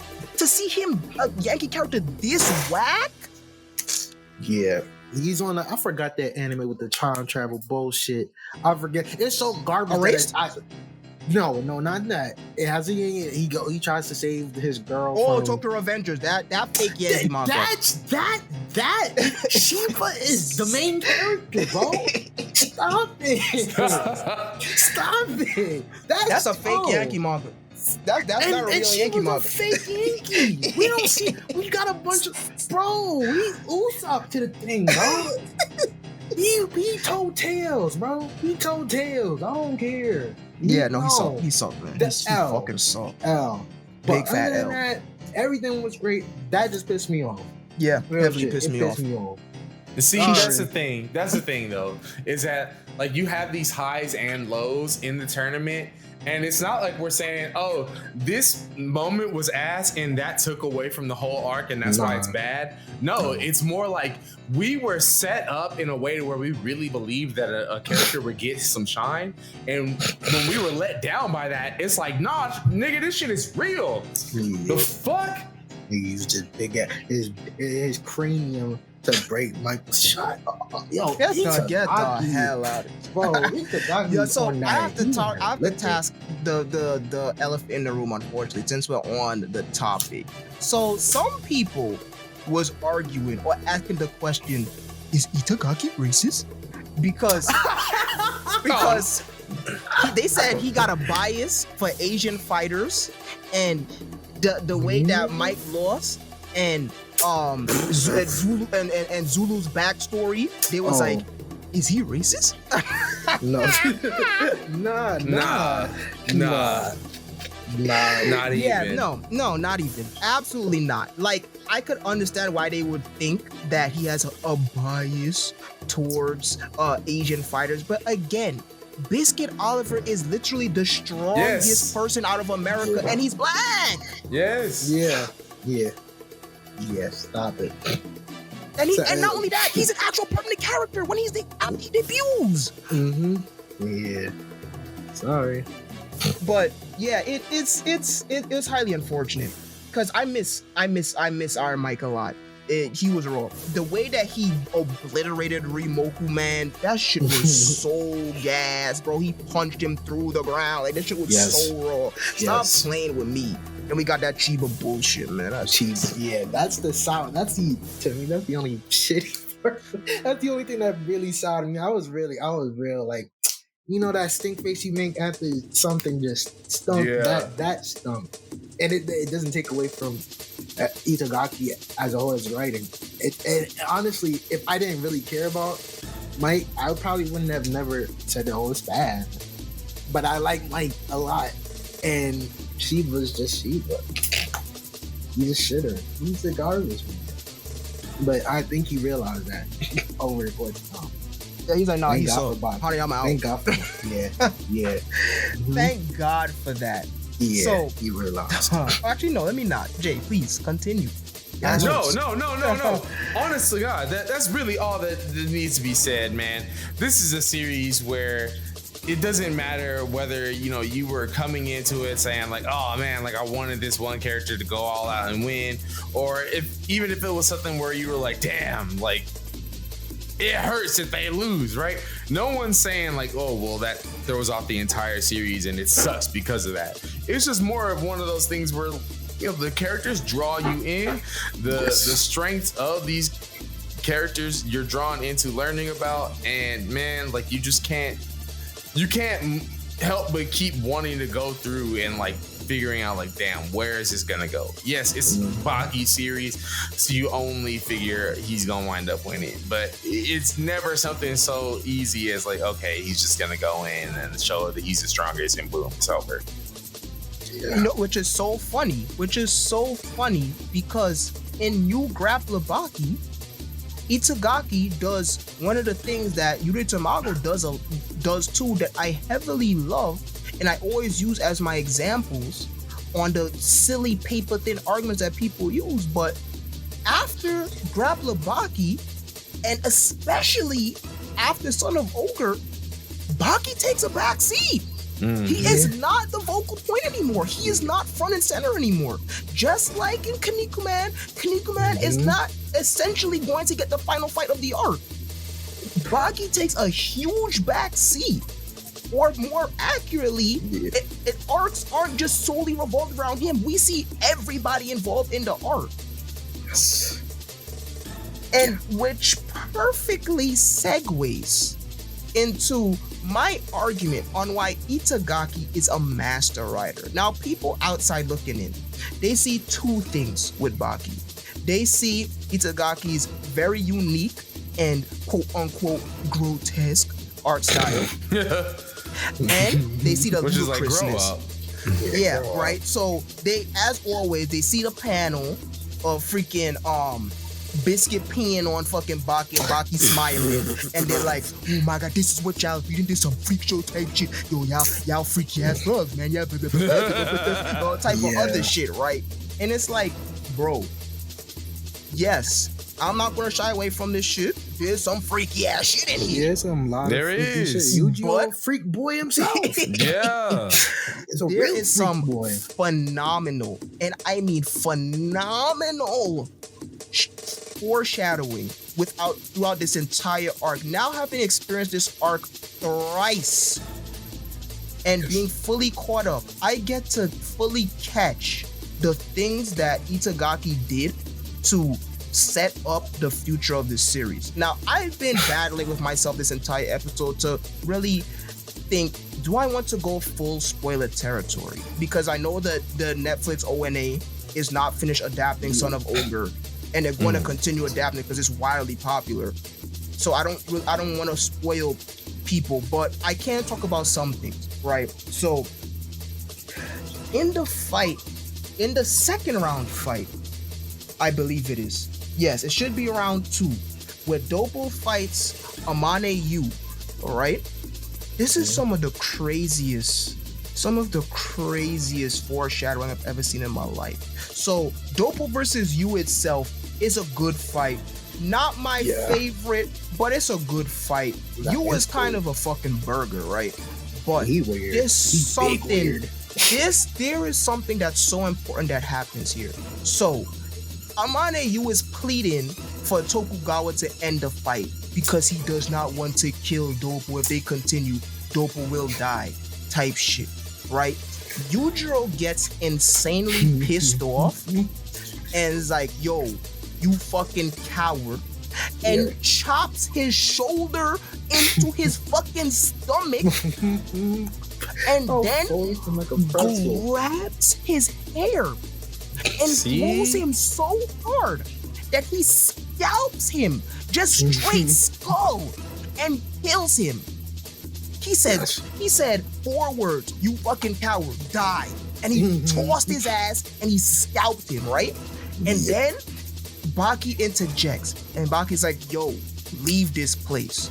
And Yujiro says to him, "Baki, do you see where this silly ideology will get you? It's that." And he points to Yu's dead body. Yeah. Right? And the reason why this is so perfect foreshadowing, because even though things get very hairy in this entire arc, this arc is still all sports. Killing is not allowed. Even though there's no rules, quote unquote, in the tournament, there's still a rule. Yeah. And that they're not trying to kill each other. They're going until one either gives up or is KO'd. But there is rules in it. Now, what is the next arc that follows this arc? How does New Grappler Baki start? The most evil convict saga. Bro, it is beautiful storytelling. To go from finding love, talking to each other, understanding each other, building new bonds, learning and gaining respect for other disciplines, all through the beauty of combat. Everybody congratulating Baki when he wins the tournament. All of that. Baki having a heartfelt moment with his older brother. Of Dobo and Katsumi, everybody. We see all of the future relationships that will be present throughout the entire series start here in this arc. Just for the arc immediately afterwards to be about people who want to fucking kill you. Yep. It's a completely different atmosphere. And Yujiro, I'm just fuck. I can't. Alright, I'ma just do it. Yujiro loves his sons. He loves both of them. Does. He absolutely weird, does. bro. It's revealed that he is not the freaking. He's not an evil at all. He's just the strongest creature alive. But he loves his sons, and everything that he tells both Jack and Baki is to help them grow. Yujiro is literally warning Baki that naiveness will kill him. And in the literal next arc after this, it is about people who want to do nothing but kill you. It's such a drastic change. Setup, it's a drastic change from the love of the game to defense. Fighting for your life. Bro, Itagaki knows what he's doing. Yeah, he does. He absolutely knows what he's doing. That was foreshadowing for the next arc, man. This is why I say Yujiro gives me Akuma vibes, because this literally, I feel the same thing. All the shit that Kuma was telling me, just to make him stronger. It doesn't make him stronger. It sounds fucked up. It sounds twisted. But there's love in it. But Yujiro very misunderstood. Even when he killed his own girl, you could see in his face on the panel, like, yo, he's sad about it. And not only that, again, more spoilers, guys, I'm sorry. We learned that he did not kill her. He hugged her. But because he's so strong, he killed her by doing that, but he hugged her because he loved her. And even if you think that's corny, right? Even if you think that's corny, I'll give you that bone. But if you pay attention to Yujiro in the present after Emi's death, you will never see him playing with any woman after that. Yeah. He's loyal to his wife, even after her death. Bro, Yujiro's character is phenomenal. Yes. Yeah, I love it. Even when he does freaking Baki, I love that shit. Good shit. Now go ahead, Jay. Please continue. No, what were you gonna say? It's just so good. Like, there's so much depth in the characters, and even the most ludicrous of characters, where you might not even notice it the first time reading. And again, just like when I said with Fate, it's not like Baki is some more deep galaxy brain shit, but it's because you're gonna mainly be focusing on the fighting. You might miss the aspects of the character moments. You might think that the downtime, since they be so short, they be just like pages long. They don't be full chapters, or with some series they be hammering in your head over and over, Togashi, until you're freaking brain dead. There's just so much depth in a lot of the characters.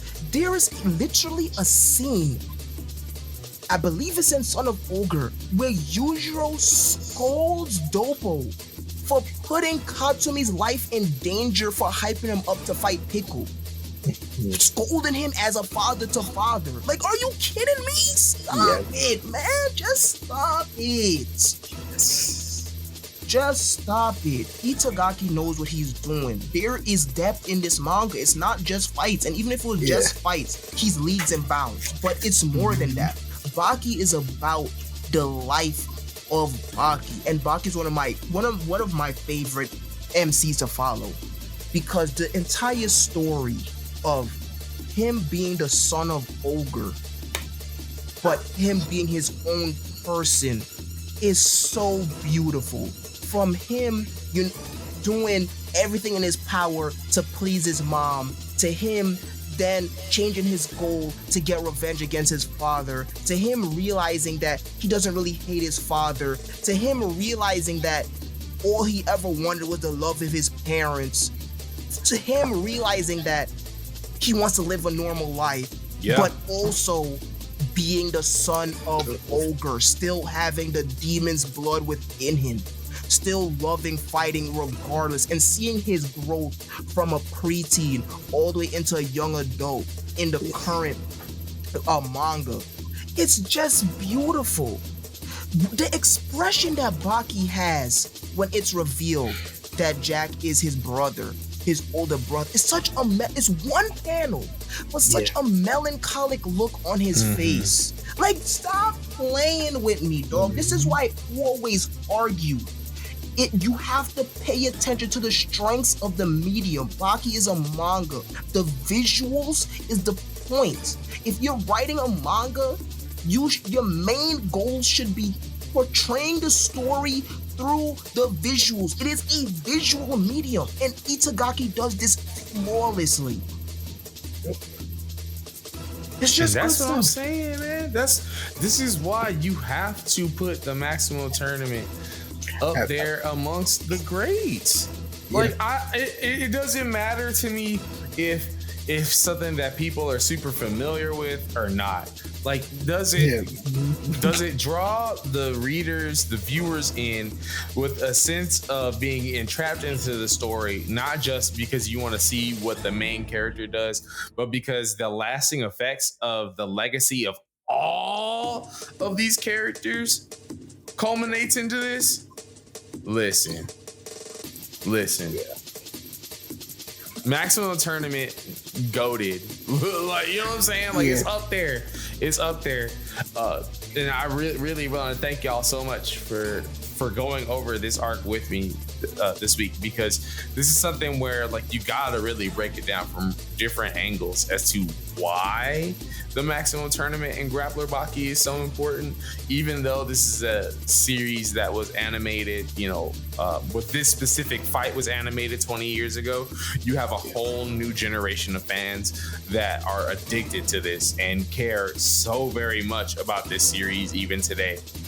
So I really hope that those fans are able to take a step back and go, whether it is through the manga or the anime, go check out this Maximum Tournament to see, where this character has come from, because there's a lot more stories to even follow from there, man.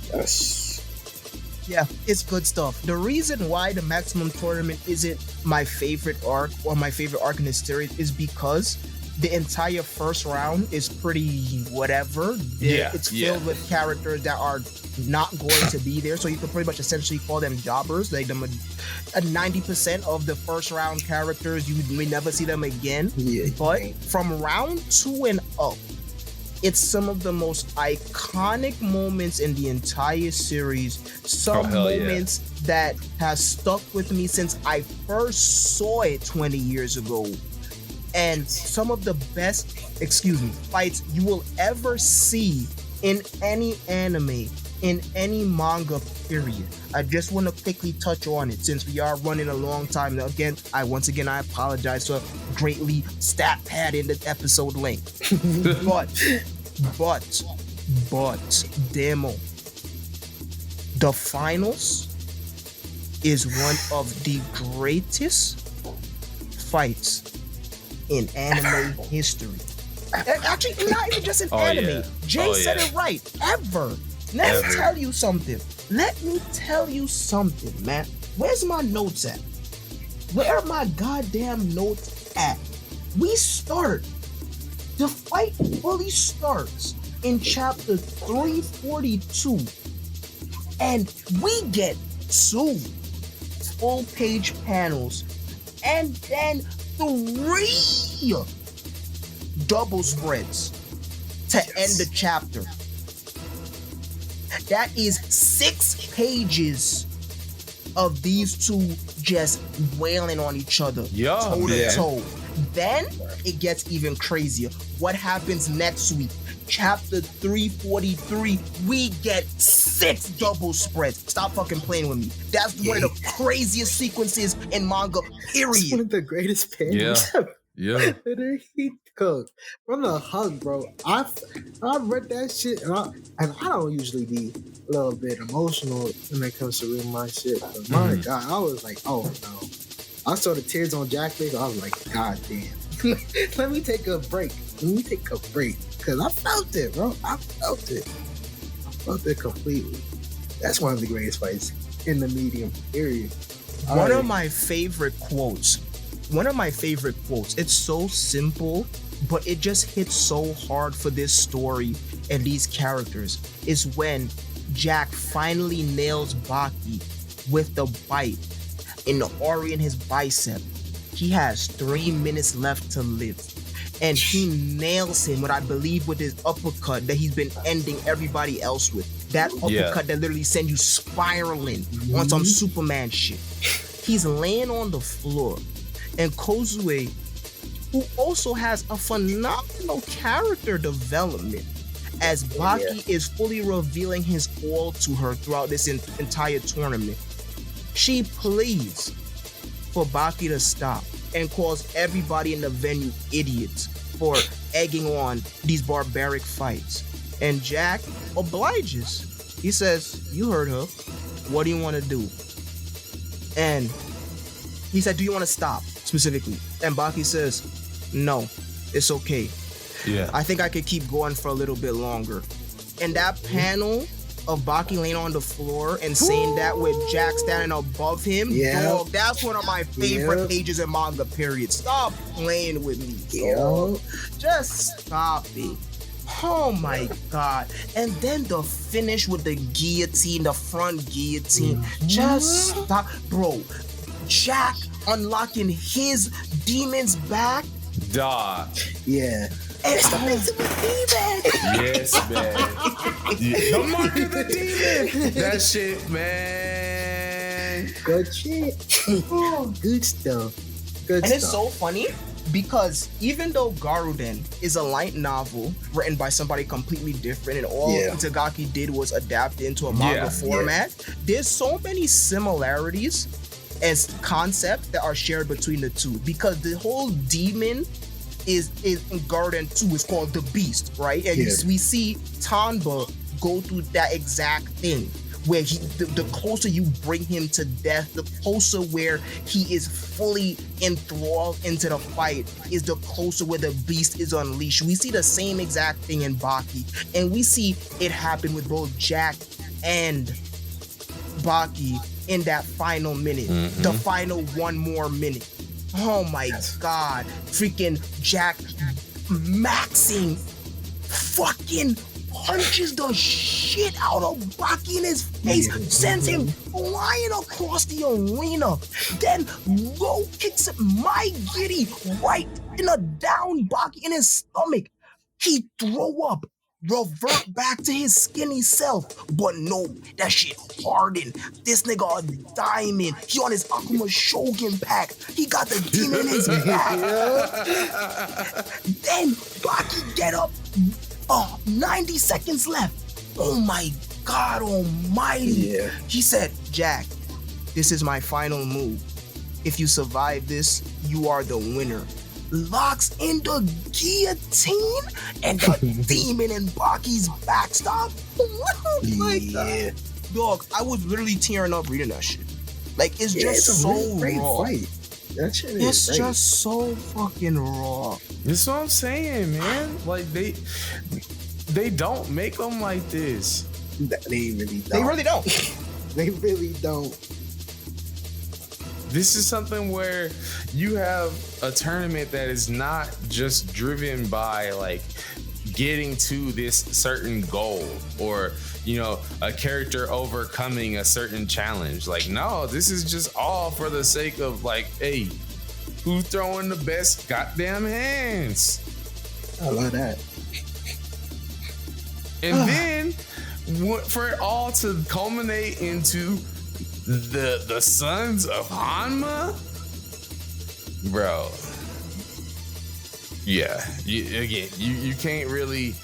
This is not something where if you told the same story in another anime, you'd get the same gravity of the arc. You know what I mean? Like, you could copy a story like this and it wouldn't play out as good as this did. At all. And I 101% agree that, because there's just magic. It's a certain level of magic that some mangaka have, and Itagaki has it. When he's saying the wrestling business, he has it. And it shows. He's survived in the industry since 1991. It is now 2024, and he's still writing the same story. It's still selling like hotcakes. The anime is still as popular as ever. We just need a new video game, and we said. Yeah. We just need a new goddamn video game, and we fucking said. What was you talking about? I'm trying to play as fucking adult Baki. What you talking about? Yes. Yeah. That all said, man, look, very, very glad we got to cover this classic this week, man. Even with the modern Baki series out on Netflix, there ain't enough Baki love out there for real. It really You know what I'm ain't. saying? And you know, we're always gonna make sure to cover the hits, always go over, you know, leave no stone unturned, you know what I'm saying, when it comes to really bringing that real. So thank you once again, Simmy, for going over this classic arc with us, man, because Grappler Baki, we were overdue when it comes to even discussing this, man. It was going to be talked about. All that said, man, I hope y'all are able to go and discover this amazing arc yourselves. Go out, go watch some Baki on Netflix, man. If you want to go read the manga, go ahead and do that. If you want to go check out the old anime, make sure you're not watching in English, and definitely do that, man.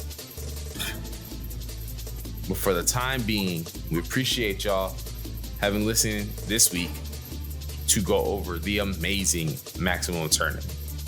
And I hope y'all tune in next week for an arc that excites me very, very, very, very, very, very, very, very, very, very, very much.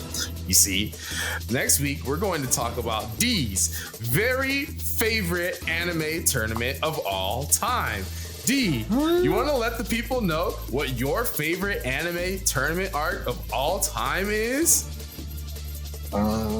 So I'm reading the script here. The script says that Dee's favorite anime tournament is G Gundam's bullshit. Great tournament. Great tournament. That's what the script said. End close statement. Yeah. Oh, that's right. Yeah, man. Look. Next week, we'll be covering one of my favorite tournament arcs of all time, one of my favorite anime of all time, with G Gundam's Gundam Fight Gundam Fighters, I hope y'all are ready and set to go because we are going to have a fun fucking time talking about the reasons why we love and absolutely hate the Gundam fight of G Gundam. So I hope y'all are excited to tune in with us next week. Oh, brother, we're covering it. Yeah.